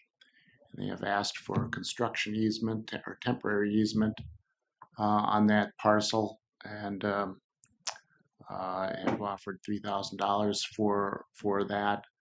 The specific work would happen right in here. Government Center is right across the street over here. The work on 2 is to reduce lanes. So this is certainly part of a normal part of a project that's going to have to get that those driveways extended out to the highway. We like to cooperate with DOT. They've been giving us plenty of heads up that this is coming, and today is the day to ask for approval for the easement and let them go forward here as they work on their project. Okay. So moved. It's been a big project that Kirsten's been working on for a few years. Mm-hmm. Nice to see some progress. So Gary made the motion, Second. seconded by Warren. Any discussion? All those in favor say aye. I, Opposed? Carried. I'm just going to add this project in mind. I have had some conversations with a few of our staff about our sign out there and whether we would want to look at perhaps upgrading our sign, perhaps making it a digital sign that could forego a lot of the random placements of for sales or garage sale signs and church social signs. I think we might be able to look at something for kind of a managed community sign there that might not only keep it looking good, but be more informative, perhaps easier for people to get information from. As I look out my window, a lot of times I see people having to pull over, get out of their car, walk across the street, take pictures of a garage sale sign so they know where to go. And there may be some easier ways of doing that that not only wouldn't be too costly, but maybe more informative to the community. But a lot of hoops to jump through on there. Anywho, let's see. I want to make sure I've got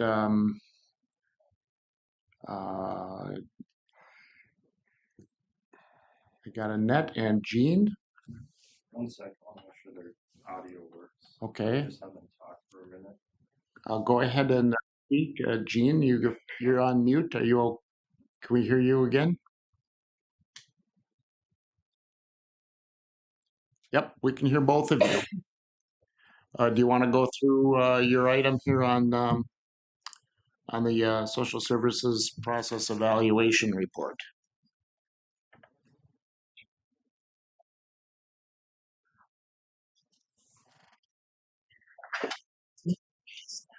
Yep. Yes. Yep.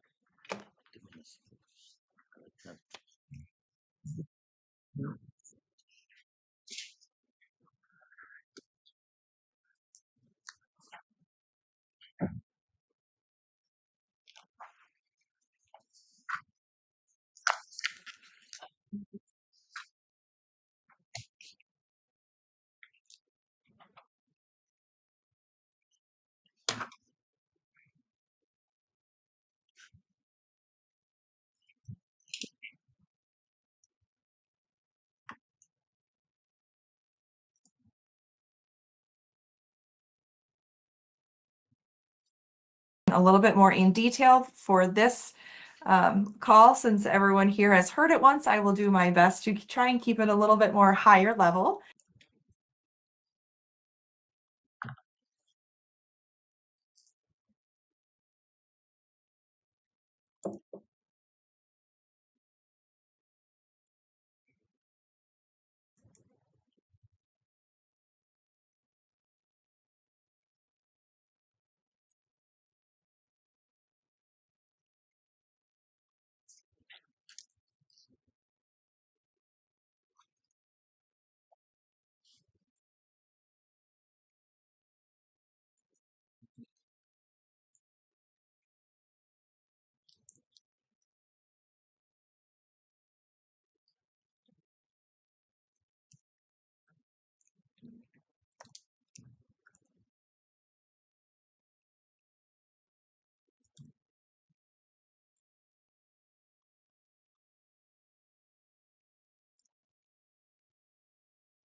data storage and record retention and storage.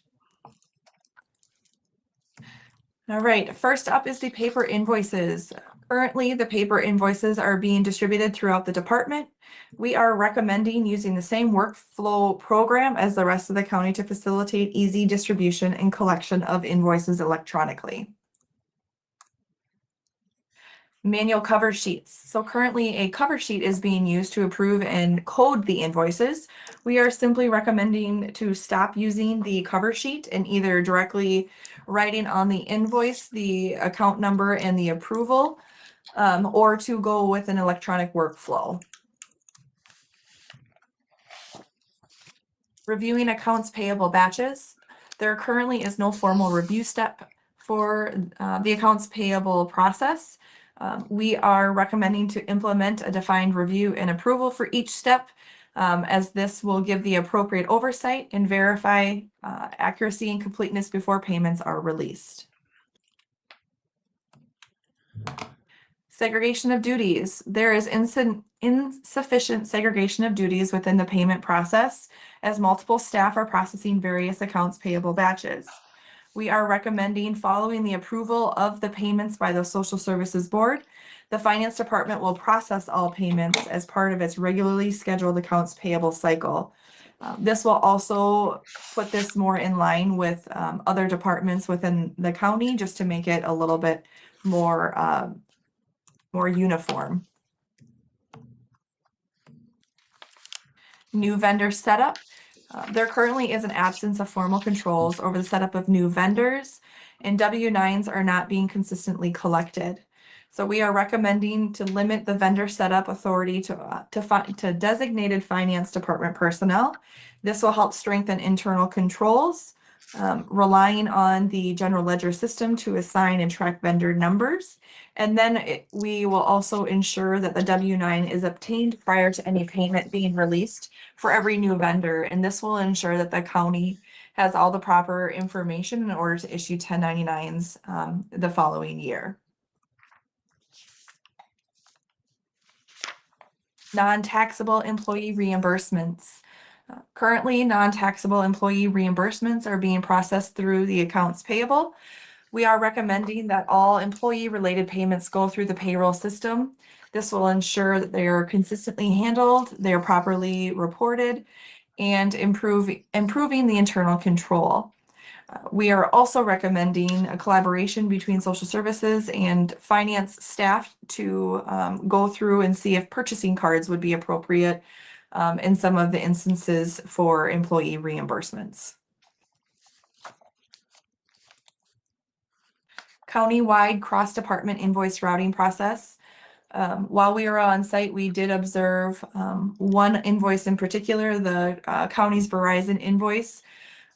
So currently there are some centralized processing of invoices that are occurring within the social services department. So this is just resulting in inconsistent routing and handling of county invoices. We are recommending that the finance department be in charge of routing and processing any county-wide cross-department invoices. And this will be established through the accounts payable workflow, ensuring consistent, accurate, and appropriate internal controls. Private data storage. Private data is being stored in the IFS system, which increases the risk of unauthorized access and potential non-compliance with data and privacy. We are recommending that social services staff and finance identify and remove or redact private data currently stored in IFS, restrict the IFS use to non-private data going forward, and implement secure access controlled systems designated for storing and maintaining private data. We are recommending that those specific items are identified, as there are multiple areas that need to be considered and walked through that process to ensure that private data is remaining private, especially as the county receives data requests from external sources. Record retention and storage. Duplicate records are being maintained for the accounts payable. Both electronic and physical copies are retained, leading to unnecessary storage and inefficiencies. We are recommending that once the electronic copy of the invoice is verified, that it's been stored in the proper electronic format, discontinuing the physical copy, thereby eliminating the duplicate record and streamlining document management.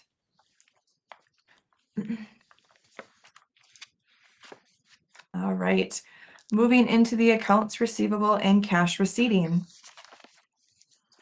All right, we will be going through a number of items here as well. We will go into more detail here in just a moment. The first area we have is the manual accounts receivable tracking. Currently, accounts receivable and billing are being tracked manually, which increases the risk of errors, delay, and incomplete information for reimbursements. So we are recommending use of the new enterprise resource planning, which we will refer to as the ERP system, under consideration to record accounts receivable and generate billing statements for reimbursements, reducing manual processes and improving accuracy and consistency. Insurance payment collection. Currently, social services is responsible for tracking and collecting retiree insurance and COBRA payments for certain termed and retired employees. We are recommending that that gets reassigned to the HR department to better align these tasks with the HR's benefit administration role and promoting consistent and proper oversight. Handling and transporting of deposits. Currently, the receipting of funds is handled through a manual process that results in duplicate efforts. We are recommending to streamline the operations and align with the county-wide procedures. Social services should enter payments directly into a receipt batch within the department instead of forwarding them to finance. This will thereby reduce duplication, improve accuracy, and accelerate processing times. Manual tracking of receipts. Receipts are manually tracked in an Excel spreadsheet, creating unnecessary administrative work and increasing the risk of error or inconsistency. Recommendation is to utilize the new ERP system under consideration to track all receipt numbers and discontinue a manual log using Excel. The current IFS software already provides a complete system-based record of receipts until the new process can be established. Collection tracking outside of the general ledger.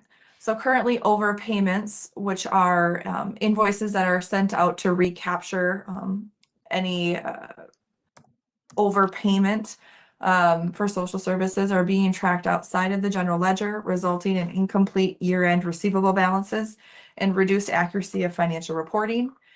So the recommendation is if a new ERP system that is under consideration is implemented, integrate with an accounts receivable module software to reduce these items and track outstanding invoices within the general ledger, ensuring all overpayments are captured in year-end receivable figures.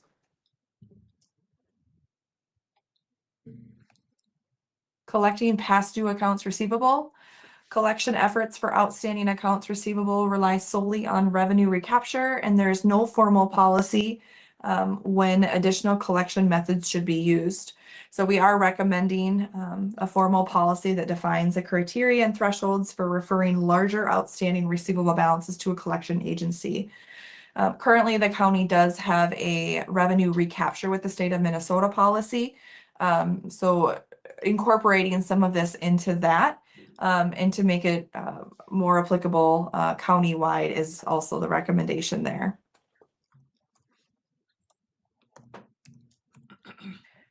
Quarterly grant reporting.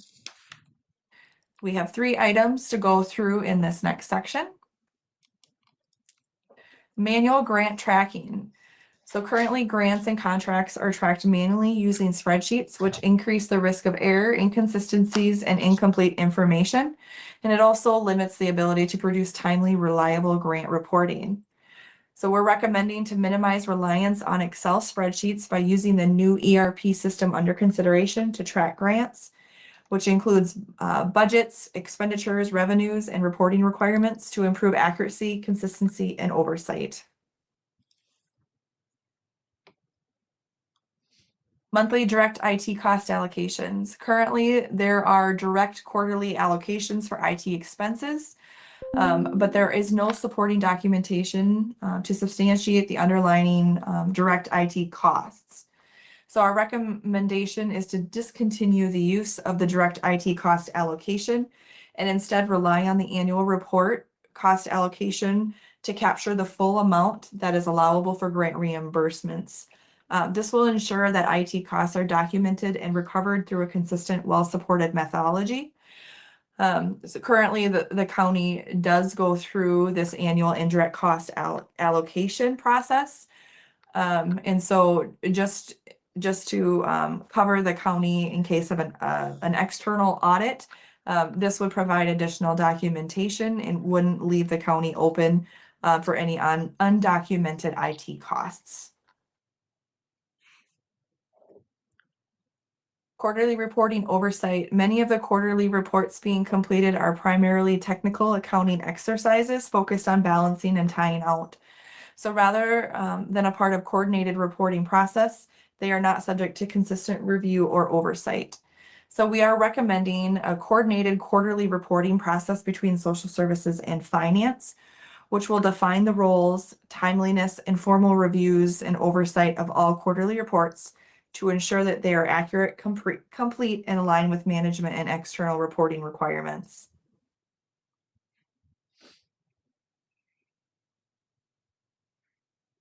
Right. Moving into the quarterly board report.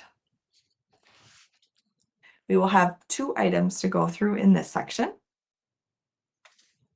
The first of which is the month-end balancing and closeout. The current issue are trial balances totals frequently changing after month end because of entries that have not occurred yet. So as a result, the trial balance rerun later will no longer match the original month-end report. So we are recommending to complete the month-end close process, including all payroll allocations, adjustments before performing the final balancing and issuing reports to external users so that the trial balance totals provided externally remain consistent. Right now, it's just simply a timing issue. So we really want to encourage a month-end process with timelines to ensure that no prior reports need to be amended. All right, external financial reports and finance oversight. Social service staff are preparing financial information for external use without formal review by the finance department, which affects the level of assurance and oversight. We are recommending to establish a quarterly process in which the finance department performs analytical reviews of accounts and prepares a formal quarterly report for the director to present to the Social Services Board. So this will ensure that external financial information is prepared and vetted under the oversight of the finance director.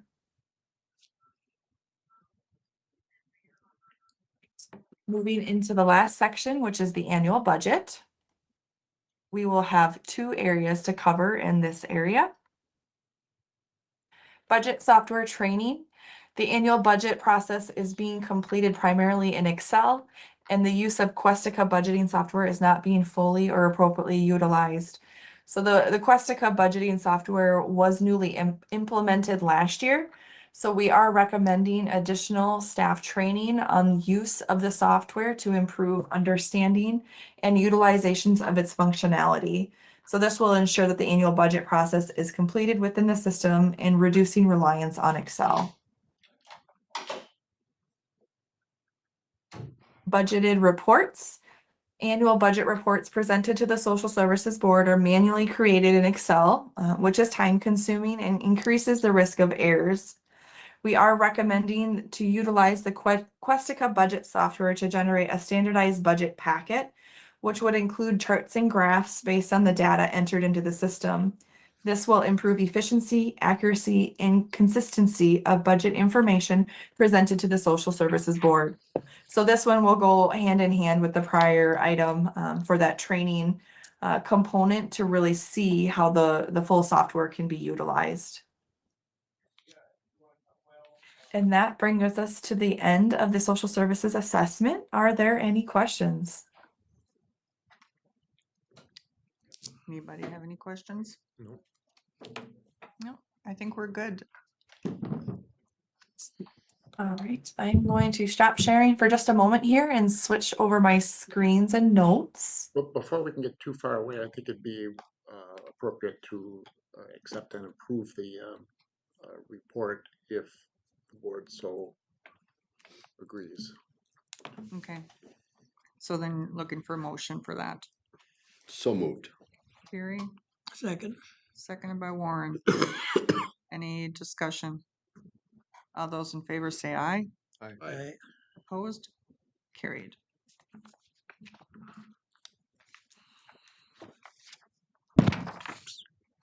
All right. Okay, are we ready to jump into the first quarter report? Yep. All right. Are you able to see, it should say the first quarter report for Polk County? Yep. I know it's a little small. I will zoom in once I get to our first page here. All right, so next I'm going to present the first quarter report for Polk County. All right. So we will first start on page 3 here, where we reconciled all the bank accounts through March 31st of 2026. So this first area we cover is the change in cash balances since year end. So as you can see, as of March 31st, 2026, there was about a 9.2 million decrease in the overall cash for the county. Now, as the county is in the first quarter, they have not started collections on the 2026 property taxes, along with some larger purchases for capital and debt payments of roughly 3 million, which would contribute to the $9 million decrease. So now in the second quarter, we will see this cash balance start to increase as collection of the property taxes are underway for Q2.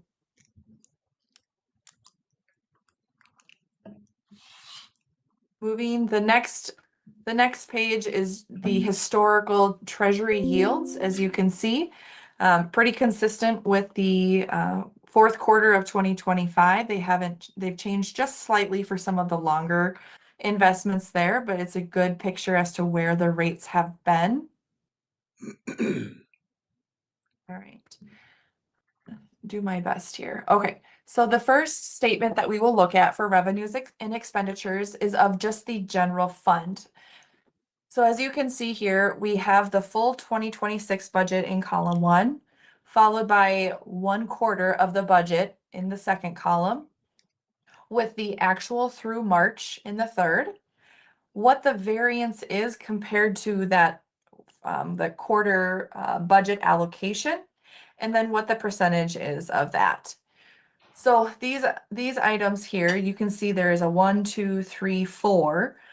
These are what we call explanations or comments for the variances. So on the following page, you'll have the explanation of those.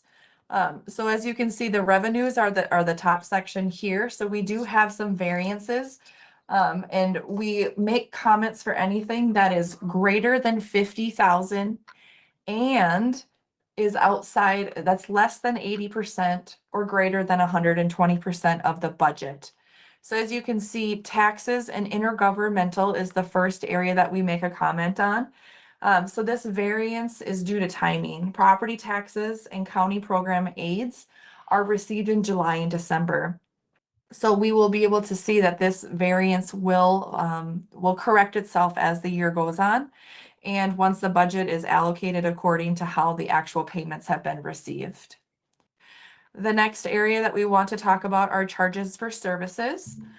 So that variance is due to assessment fees received in March and higher than usual recorder's fees. The next area that we'll talk about is the rent and leases.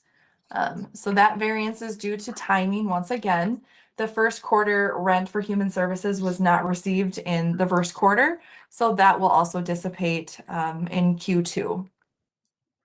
Miscellaneous, The variance is due to investment income being lower in Q1, along with some other little factors there.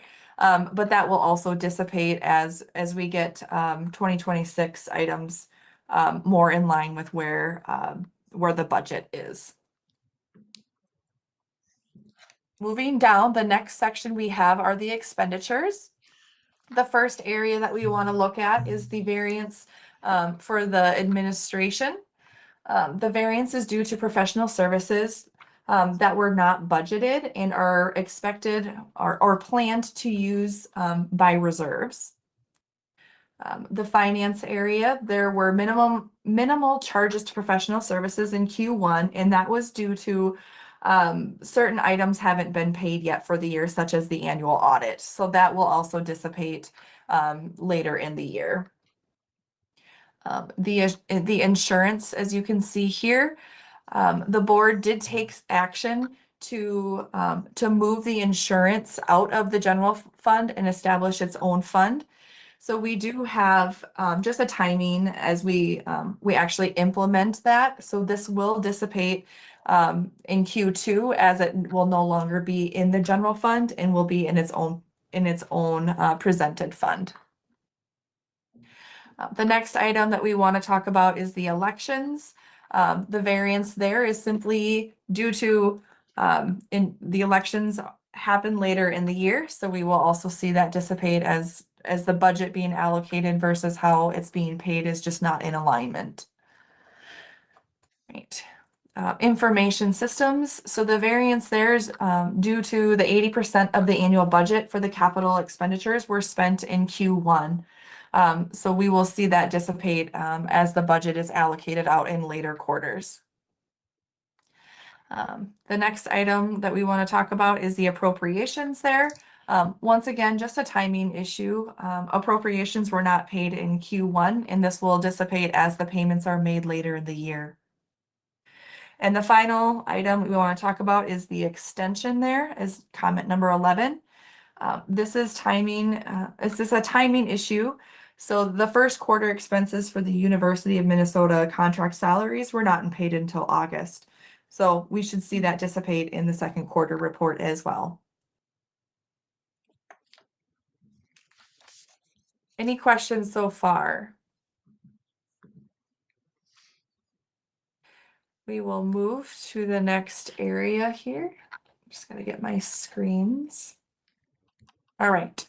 So the next revenue and expenses for the presented funds that we have today is for the highway fund, so the road and bridge fund. So the same format, the same variance thresholds there. So as you can see, taxes once again has that variance comment due to timing, as property taxes are not received in this fund until July and December. Intergovernmental, once again, the same variance due to the timing, and that's for the allotted amounts for regular municipal maintenance. So this will also dissipate as the county receives those funds, or vice versa. The budget needs to catch up with the actuals. And comment number 3 here is for the miscellaneous. So this is due to reimbursements received from other counties for projects. Those reimbursements were approximately 40% of the annual budget. So the variance is expected to dissipate as future quarters happen and the allocation gets more in line there. Moving into the expenditure side of things, we have the road and bridge department. So that's due to the payment of the allotments for the townships. So that was a one-time payment. So we will once again see that dissipate in later quarters as the budget allocates and aligns with the actuals that have been paid. The construction, this is a timing variance. So construction season has not started yet for 2026 projects. So this variance will dissipate as we get into the summer months. And then finally, we have the equipment maintenance and shops. They are currently under budget. This is just due to the lower fuels and repairs and maintenance costs compared to how the budget is being allocated.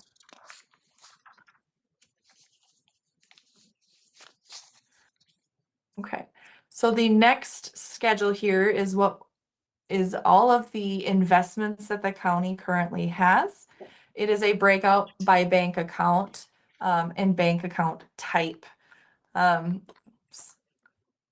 so as you can see here, it is a snapshot as of March 31st. So as you can see, the interest year to date that the county has received is just under 230,000. Along with as the county diversifies its portfolio and has market value changes in some of those securities. So that would be the newer items that were open up with Morton Capital. We will start to see that the county has some unrealized gains or losses that are being looked at each month. But overall, the county is starting to diversify its portfolio, which is a very positive thing. And as we're starting to monitor and look at different ways that the county can capture the interest revenue there. And then the final page is a chart and graph of the different types of investments. So as you can see, the county is still very liquid, but we are starting to once again diversify the portfolio and to really even out into what we say we're starting to ladder those securities to really maximize the investment potential. So this is just a really good tool to look at as to how liquid is the county. All right, so that concludes the Q1 report. Are there any questions? And just one question, in revenue, it seems to be a big number for miscellaneous. Would that be broken into different areas of revenue, or is that? No, we can look at that when we do the new budgets. Gotcha. Each department does their own budget, so if that's where they've put it in the past. But yes, I would think that Kinda we nice. need to look at that a little bit and see what miscellaneous really is. Miscellaneous should be used very infrequently. I think so too. So, yeah, we can look at that. Get a clear picture on it. Any other questions? Do you like the report? If you Yeah. want to see Well, anything it's very else. helpful, and I think with some of the reports that I've seen, I mean, they're just numbers, right? Mm-hmm. But it's very important, and I think it was mentioned in one of the suggestions for changes, is that there would be some type of narrative to what risks, what does this mean? Mhm. I think it was in corrections, they were looking at expenditures of administration, and we were already at this point spending 44%. But he explained that because of different workman's comp Mm-hmm. came out sooner, Okay, so it kind of explains why the variance? why are the variances in Contexts are, yes, the ebbs and flows. So, and I think our longer goal is we will be, Irene or I, both of us will be doing this types of presentation.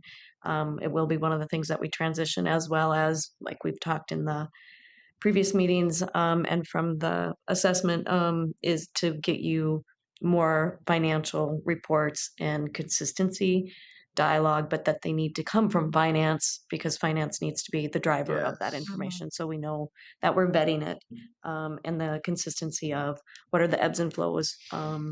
It's very, it's important, but as we move from that decentralized, trying to pull it into a centralized, decentralized into centralized is going to be kind of one of our challenges, is just trying to, we have to learn what each department and avenue is doing. So we're making strides. We're getting there, but this will eventually come from us, with more information from the departments. So not as quick as we would like, but we're getting there. Okay, anything else? Well, I think that's it. But thanks, Jean and Annette. we're gonna have them stay on for the next two items. Okay. Um, Gene, the next item is the ERP agreement with BSNA. Are you the lead on that? I am the lead on that. Thank you. Well, so there were two proposals that were received, one from Tyler Technologies and one from BSNA. Now, we went through a very thorough process with receiving the RFPs, doing demonstrations of both softwares to ensure that, the county staff and especially the finance departments really had an opportunity to delve into both of these software packages. In the end, BSNA was the software that was the preferred software. Now, if you recall back in 2019, these exact same two vendors were the preferred vendors, but there have been some changes since then. And so there has been the implementation of the UNA or Questica budget software, as well as the implementation of the UKG for the payroll. If you look at the overall cost between these two softwares, BSNA and Tyler, Tyler is a little over twice the cost of what BSNA is. And the comments that we received regarding the BSNA software is that it is much more intuitive and it does everything that we feel it needs to do, and it should work very, very well for the county. Now, if we look at the contract with BSNA, the county attorney did review this contract, provided comments. BSNA accepted the modifications that the county attorney did request for the contract itself. We do have the one outstanding item with the SSIS component. We did talk about that a bit at the last meeting as well. And that is an area that, we will, as they say, we will get that figured out. We will get that rectified, working with the state, the county's IT, as well as the software vendor. And so at this point, it's, the decision if the county would like to move forward with acquiring the BSNA software. It will definitely assist in many areas. Annette had provided the social services assessment and talked about the areas which this ERP system that's under consideration could really help out there. And we're also looking at other ways, with countywide workflow, other efficiencies, reporting, and those types of things that would really help the county gain a lot more efficiencies and streamlining. And I'd be happy to address, any questions that anyone has on the software as well. You mentioned we did kind of pare it down because of Questica and UKG. But the basics I've got up on the screen here on the cloud modules, the annual fees for that. Do you want to just walk through those? I'll scroll down while you just review like general ledger, accounts payable, the basic components of the software. Okay, Chuck, I cannot see your screen. Okay. I have it pulled up here on mine though. So just one second here. So we have the general ledger, which of course is just your, normal primary functional area. Accounts payable, we will be utilizing a purchase order system, which is really great because that provides additional internal controls. Cash receipting, which will allow the cash receipting, by individual departments.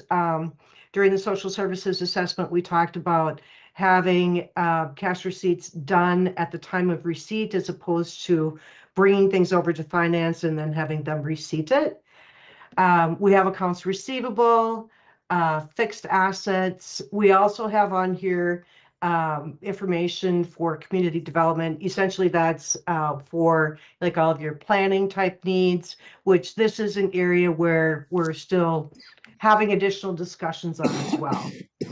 As they would go through this implementation, the software vendor, takes care of all the database setup, the pulling of historical data from IFS into BSNA.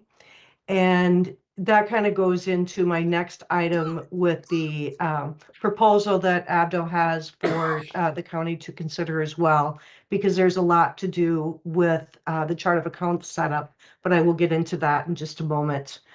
There will also be some integrations to make things more efficient with other softwares. I mentioned with the UKG payroll, there will be an integration with that. So that will be a seamless type thing. So you don't have to do data entry. It will just be an interface with that software. We also have the tax software. Currently, that is a manual type transfer from the tax software into IFS. This will be an automated type system into BSNA. And then we also have the budget software, and that will also be a integrated type system, so the information will flow back and forth there as well. So it really does gain a lot of efficiencies here. Can we go back up just to that first? Yep, right there. Okay, so if I can just interject and add, really what we have right now is just simply general ledger and accounts payable. Thank you. Currently, we have somewhat of a cash receipt system that some departments can use to put in that we can push into our system, but it's very limited and it's not very detailed. So what we would be gaining is this purchase order system, which will help us immensely get ahead of and look at what we're buying ahead of it being bought and just getting an invoice and then trying to discern whether it was in the budget. I mean, each department, again, that decentralized view, each department is responsible for their own buying. It's not that they can't buy things, it's that we want to make sure that it meets the public purpose intent. As well as that things get coded appropriately and that there's budget authority. So it gets us ahead of the purchase instead of behind the purchase. And then this cash receipting system is really significant in terms of right now being able to push out to each department the ability for them to enter cash receipts, but also for us to track and really see where those are coming in at. Accounts receivable is the layer that gives us the ability to invoice. So right now I have no visibility to any invoice or any department that's invoicing another department, another entity, outstanding money owed to the county. It's really reliant upon all of those spreadsheets and trying to get that information from each department. So this gives us visibility in one system to that, as well as like the fixed assets. So what will happen, we don't have a fixed asset tracking right now. We have each department has their own spreadsheet. Our auditors have a spreadsheet. What it'll do is when we buy something or pay an invoice, we can automatically flag it as a fixed asset and it'll go into an inventory module. There's no more, I don't know, you spent 2 days trying to rebuild an asset inventory for us. Similar with the cash receipting and those accounts receivables, we will now know what is outstanding and owed to the county.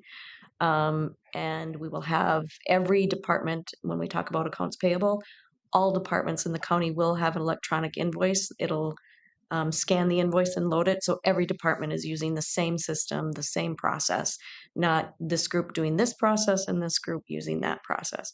But the biggest piece is it gives us the electronic ability to look at our chart of accounts, see what we've got for cash, see what we've got for invoices, see what we've got outstanding, owed. And it's one system, not all kinds of satellite systems trying to work with one. So we get rid of a lot of IT time trying to manage all the outstanding systems. We get rid of the cost. I mean, we have a $6,000 software just to print checks and get the signature on the check. It eliminates all of these extra satellite companies that we don't need, and replaces it with something that can be workflows and people can see it on their desktop electronically. So, which is makes being able to manage the county finances so much more timely and easier for everybody. It's a significant change in how we do business. So just wanted to add that just to kind of give you an idea of what is new, what we have and what we don't have right now. No, that was good information. Okay, back to Jean and Annette. You want to scroll down towards the total Bottom. costs? Yep, total costs coming right up.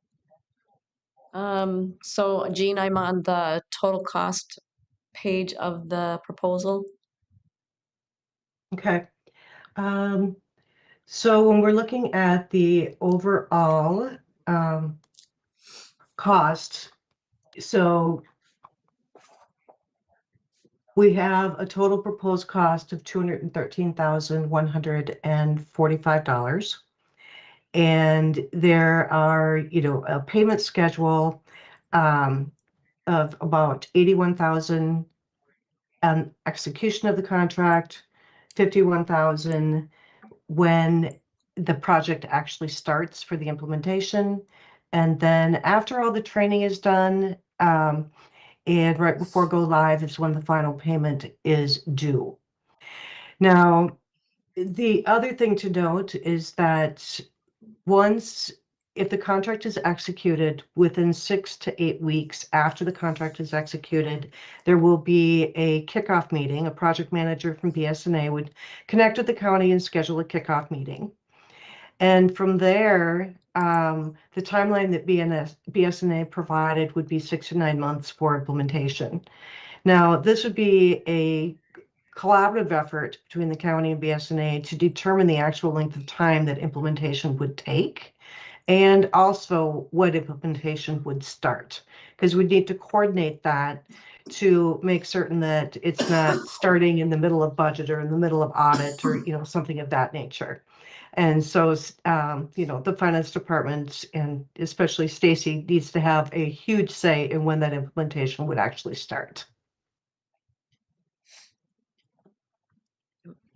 Now, the other things that are going on that I'm aware of that she's facing is trying to wrap up and get the 2025 audit done. And in a matter of, I think, 3 weeks, Budget. the 2027 budget starts.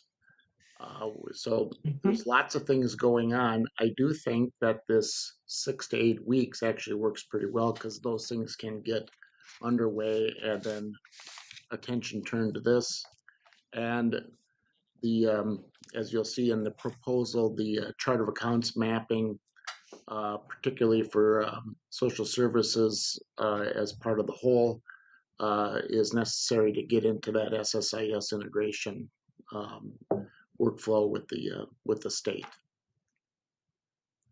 So there's a lot of timing things. I'm sure that there'll be some hiccups along the way, like any. I'll compare these to a construction project where you're getting a project manager, you're getting the bidders together, you're having a pre-construction meeting, and then you start doing things and you're subject to timing of orders and all that kind of thing. But this is going to be something that between Jean and Stacy and the BSNA staff, we'll just continue to work through and report back as it goes with the board, assuming you approve this. Okay. Anybody have any other questions, or are we ready to move on this? So this is the software and everything we've been talking about for a while. This is the motion here Yep. for the software and the assistance with integrating. Is that what I'm? This is That'll be the next thing. yeah. That'll be the next. Okay. Yep. This Yep. is just Yep. This is just the software contract with. Okay. Yeah. And it's a very good point from Commissioner Pape, because we really do need the services agreement with Abdo to make this flow well. And of course, that has its own cost. And the other thing, where are we paying this from? We're paying it from reserves, which, if you recall, back at the end of 2024, when we did the resolution regarding our unspent ARPA money, Right. which was a couple $1 million, that this is meant for that. that is meant for this. Mhm. We may end up at some point kind of revisiting what the spread between different county funds should be. I have always said, going back many years on this, that I think we should be, when the day comes to acquire the software, that it should not be an additional levy. It should be from reserves that we already have that should be able to do this. Mhm, mhm. And I think that one of the important things is that staff is behind this. Mhm. You know, that they had the opportunity to, um, view both proposals and, then they came to the consensus that, they prefer the BSNA. So I think, that's a big thing, I think. Yeah, I think it just seemed like a much cleaner. Tyler definitely has a lot more options. I think it's just more than what we need. It's also 2.5 times the cost. We don't need No. to go that extent. I think this software was easy to follow. It was laid out consistently. We've followed it.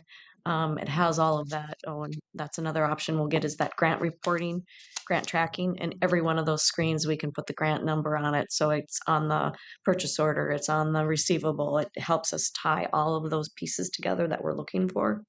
And it seemed to do it very just simply Mhm. and not over designed. And I think that's important.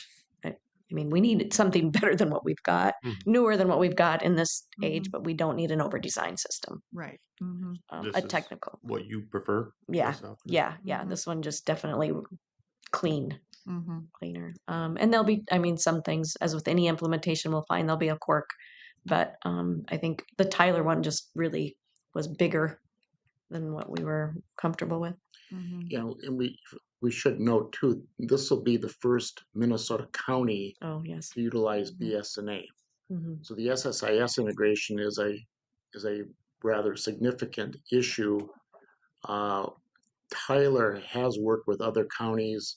Uh, uh, I do not believe that they have developed the integration that a third party has. So we still may end up looking at a third party, probably coming back here, but I can't imagine that's going to be terribly expensive.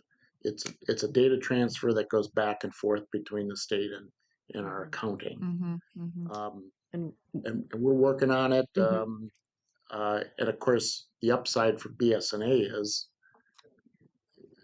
they're going to be very interested in making this work Mhm. because then suddenly they become maybe of interest to other counties. They are working with other cities in Minnesota, so I think their track record is pretty good. But Yep. um, yeah, Is Yeah. there a subscription or additional fees that we will incur in future years? The annual, Gene, I don't know if you have that off the top. There will be an annual renewal, just like we pay with payroll. Mhm. Any of the, and what was that? I wanted to say 50 some thousand. Was that the annual? Yeah, it's about $50,000 a Yep, year okay. is the annual fee. Mhm. Plus, where did I read here? Annual maintenance or That is the annual that maintenance is is the basically the subscription fee each year. Subscription, yeah. Mhm.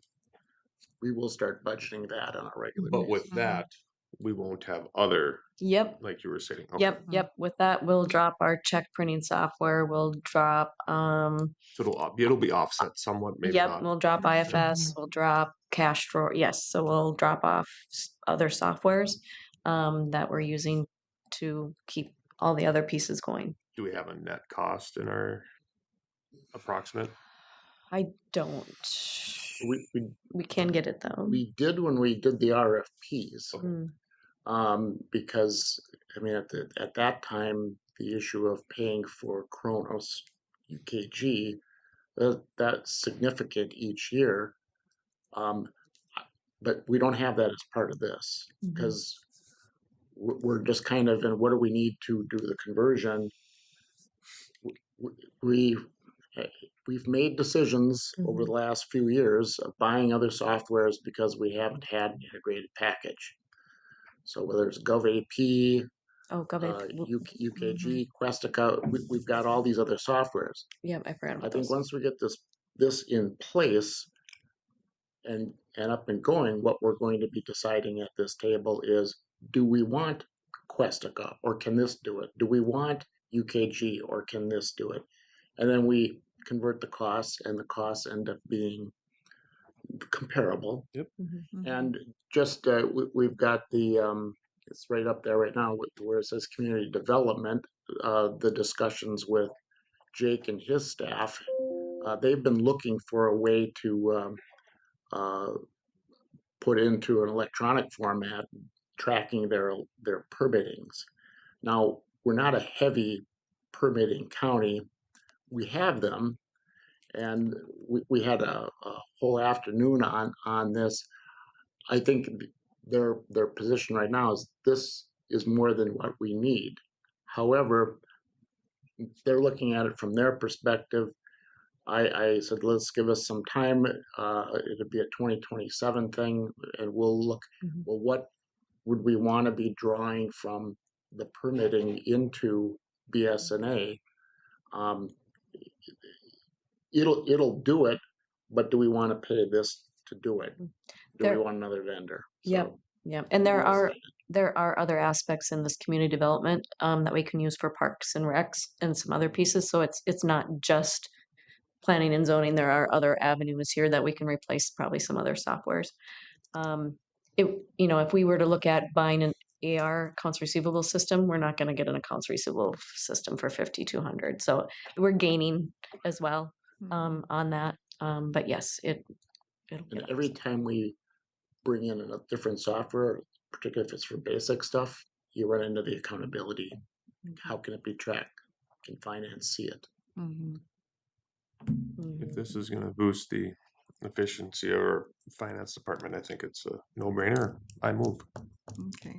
I second. I think it's definitely needed and something that we've been working on 2019, and we finally have found something that's going to work. Yeah, and with counties that do have Tyler, I've heard mixed reports. Some it works well for them, and other ones are sorry that they. I think it's too complicated. Yeah, and we don't need that. No, and like I said, that just need to the know. staff is behind this one. That's they're the ones that have to deal with this. So, any other discussion? All those in favor say aye. Aye. Opposed? Carried.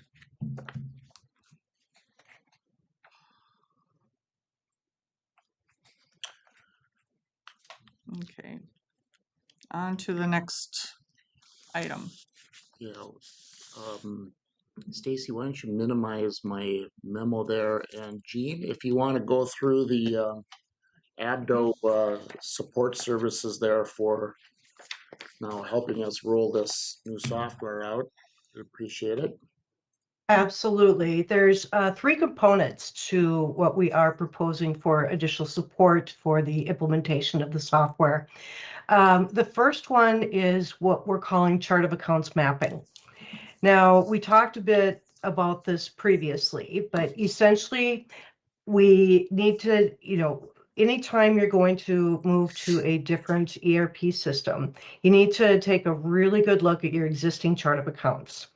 Currently, the county's chart of accounts does not comply with what their chart of accounts actually should be. So that's the first part of it that we need to look at. The second part we need to look at is the multidimensional reporting that all departments will want. And that is talking to the stakeholders and other departments to say, all right, what is it that you need to report on? And ensure that we have a chart of accounts set up such that they can get the information that they need. We also need to take into consideration what social services has so that everything is going to integrate with the SSIS and all of that. But what happens though is that we develop what this new chart of accounts looks like. And then we map everything from the IFS existing software into this new chart of accounts, and then work with the software engineer from the vendor so that they can take this mapping schematic that has been created to pull historical information from IFS into the new BSNA software. So it's a bit of a complex process, but in the end, you end up with all of your historical data in a new format so that when you're doing reporting, you're not only getting your current information, but you're also getting historical data itself. So this takes a lot of collaboration, not only with, Stacy and her finance team, but also with other departments, because we want to ensure that people are getting the type of reporting aspects that they really need. And with the BSNA software, we talked a little bit about the grant reporting, but it's also about ensuring that we have the right project reporting. For all of the capital projects that are going on, we want to make certain that we're tracking how are these projects being paid for and how much money are being spent on them on a year-over-year basis so that it's easy to pull all of these costs together. We also want to make certain that we have great financial reporting for other aspects, no matter what type of a program or service or whatever the case may be. We want to make certain this multidimensional reporting factor works seamlessly for the county. So that is the first component of the additional support that we are proposing. The second component is project management. And within there, there's several different factors. There's the actual project planning to make certain that we're working with the vendor to kind of lay out, what does this look like? What does this implementation plan look like? Does it work for the county? What, are there going to be any glitches? And if there are, we work with the vendor to make certain that we get that figured out. It's monitoring what is happening. Is the vendor meeting all of the expectations? Are there any challenges that the county is is the county encountering any challenges? It's making certain if there's any budget modifications proposed that we know exactly why, and we're essentially pushing back because we don't want any budget changes.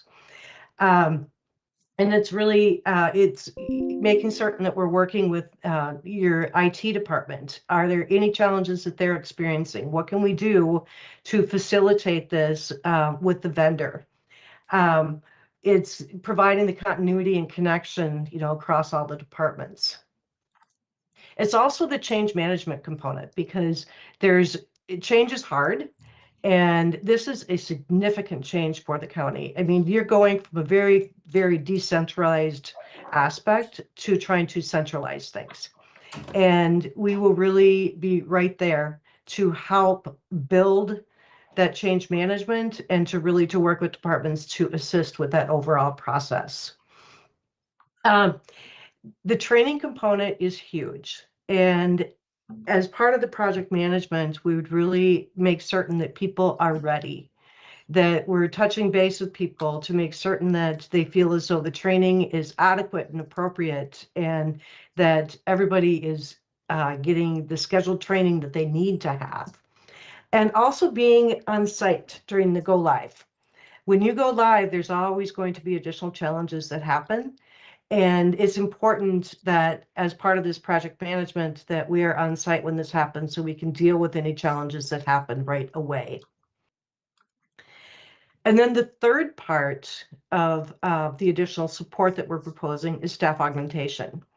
And what I mean by staff augmentation is that the finance team needs to be fully immersed in the implementation itself, looking at the processes and the procedures. And while they're doing that, and they're making decisions as to how this software is set up, what processes and procedures should be in place, day-to-day operations still have to occur. Everything still has to get done. Month end still has to be closed.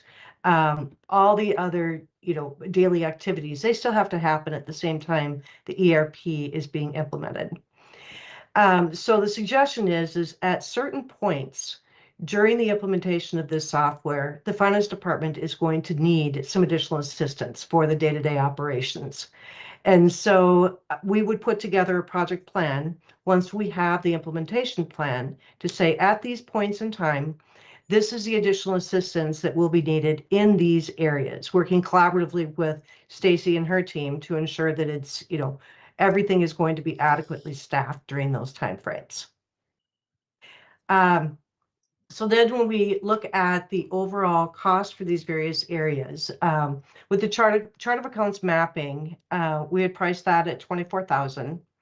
The project management at 97,000, and an estimate for staff augmentation at 75,000. Now that could be much less if Stacy and her team say, you know what, we've got this.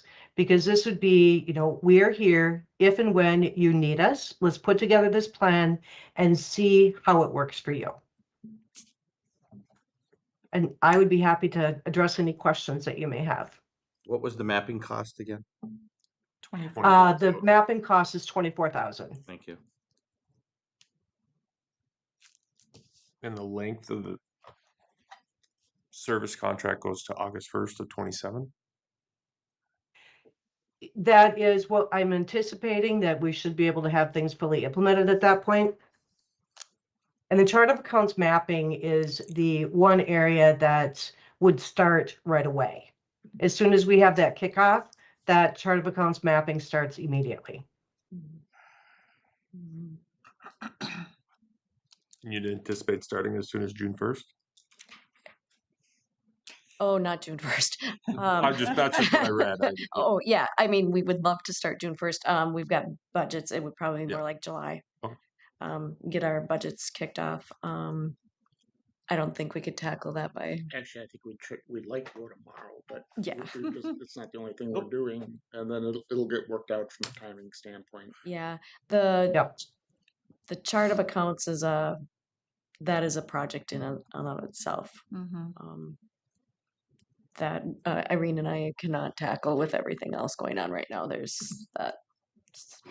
But these fixed we want fees that and cleaned. estimated fees cover that time period Yep. listed in here. Yeah. So the one what Jim was saying, the one that we do control is the staff augmentation. So that one is just if we are falling or we hit high tax season or just somewhere in the session, it just helps keep the business going.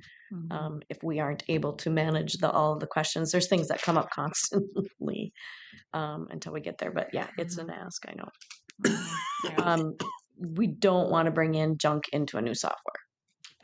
That is something we don't want to do because you'll never get it out once you bring it in. And because we're going to have cleanup with vendors, there's just so many other areas that we are going to have vendor clean. I mean, we've got a mismatch of vendors, payments. There's just, even outside of the chart of accounts, there will be a lot of things that we will have to clean up on our own before we can get into there because we don't want to bring our vendors over as well. We need to clean those up, the duplicates and the triplicates and the inactive ones. And then again, keep in mind, we've had decentralized, so social services has theirs. We have ours. Some of them are duplicates, some of them are triplicates, and really merging all of that so that we've got a clean vendor list as a master list as well. So that will be a project as well. And if I may interject for just a moment, as you go through and you're working on the ERP implementation, the software vendor will have, I guess I would call them homework assignments. As you go through the accounts payable module or the accounts receivable module or cash receipting, they're going to be saying, okay, now I need you to go back and you've got a week to do X because this is what you'll need to do before we can start working on this module. So there'll be additional homework assignments outside of just learning the system. Yeah, and then on our dropping our homework or getting sidetracked with other things slows that down. Which, again, it just depends on how fast we want to go versus how fast we can. But the sooner we go, the better we will all be. We'll get there faster, but we just also need to be realistic that there's only so many hours in the day amongst everything else that we've got going on. Do you anticipate any issues with environmental services to transfer over? When you say issues, you mean from an accounting standpoint? No. Okay.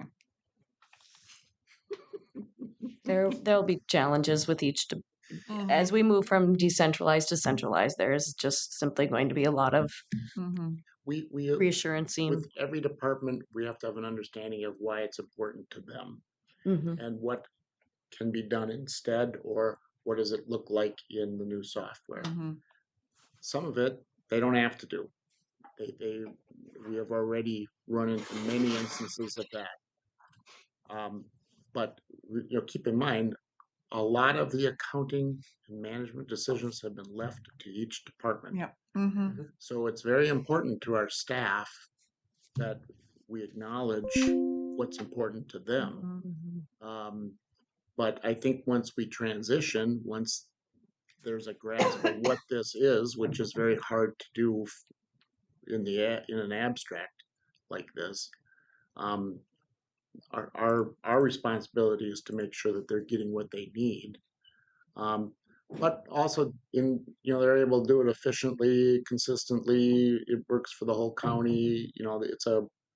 It's a ebb and flow back and forth. Mhm. And I've seen nothing to suggest from any department staff that there's not a willingness to do this. Um, some will have more care about it than others, but I think this is not a surprise to anybody, and it's not a takeaway from anybody. Here's a way we can all do this better. Mhm. I understand all of that, and I just want to follow up on what Commissioner Pape stated before. Mhm. The the initial funds was 213,145, and then the additional or the annual fee of 50K, and then this portion is 197. I come just for full disclosure, I come to 410,000, and we are going to use the funding that you stated previously. I just want everybody listening to know that yes, we all understand we need something like this to move forward. I agree. Mhm. I just want them all to know that where the funding's coming from, Mhm. how much the cost is, minus a potential staff augmentation adjustment. Mhm. But that could go up or down. Or yeah, it could go up or down. I understand that. And Yes. plus travel expense. Plus the travel. Yes. So we are fully know Mhm. that this is costing us Mhm. nearly a $500,000 Mhm. to make this change. And I'm not opposed to making the change. I just pray that it is the proper way we're doing it. Mhm. And as Stacy said, it will save us Oh. in some fashions. But I like your point of making sure everyone knows what it's going to cost and where it's coming from. Mhm. Because I just sometimes I feel that Mhm. we miss out on informing the public. I'll just give a brief example, and there's nothing wrong with this either. A truck costs us this much, and we plan for it every 5 years. Mhm. But I don't know if people in the community understand that fact. Mhm. So that's what I want to make sure of, and I know there's people out there listening. Mhm. Well, and I would like to piggyback on that, because the one thing that I've never been able to tell you, how much is it costing us doing it the way we've been doing it? Exactly. And I will go to my grave thinking we have spent so much money that I can't report to you. I can't understand. I can't put on the table to show you. When I first started this job, that was my biggest thing. I couldn't understand why in the heavens is it, why is this number there? Mhm. If this is going to help us understand where that number is coming from, Mhm. then okay.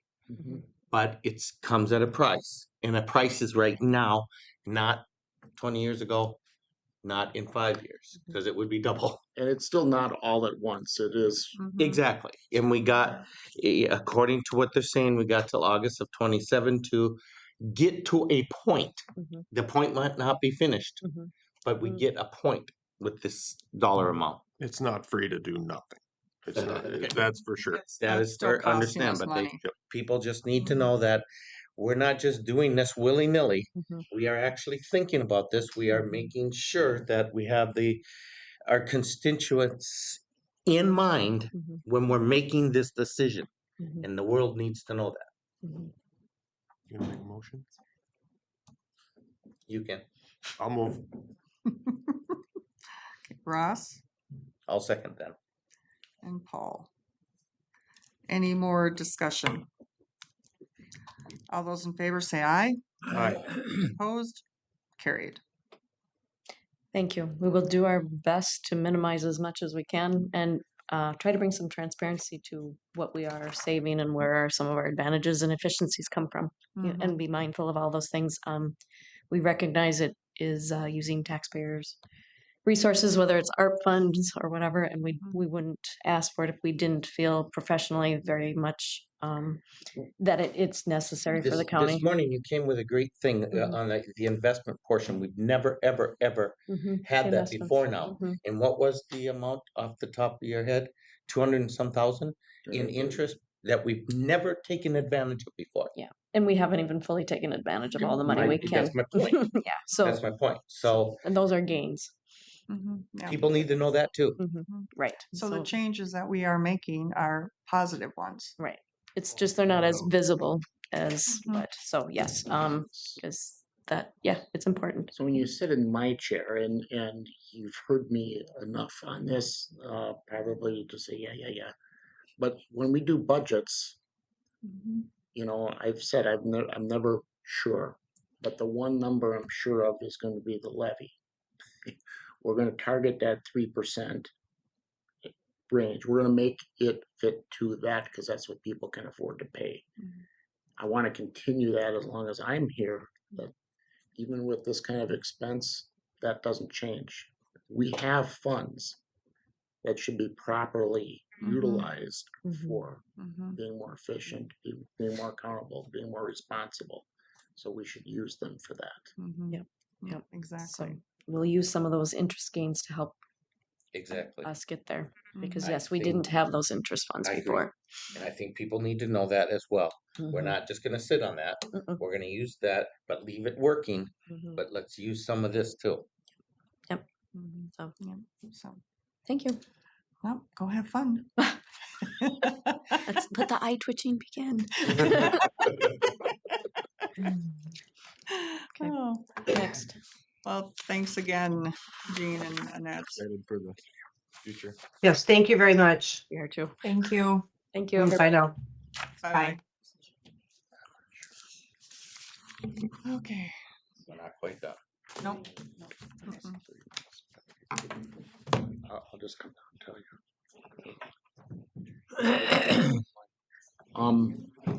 Okay, we lost those guys.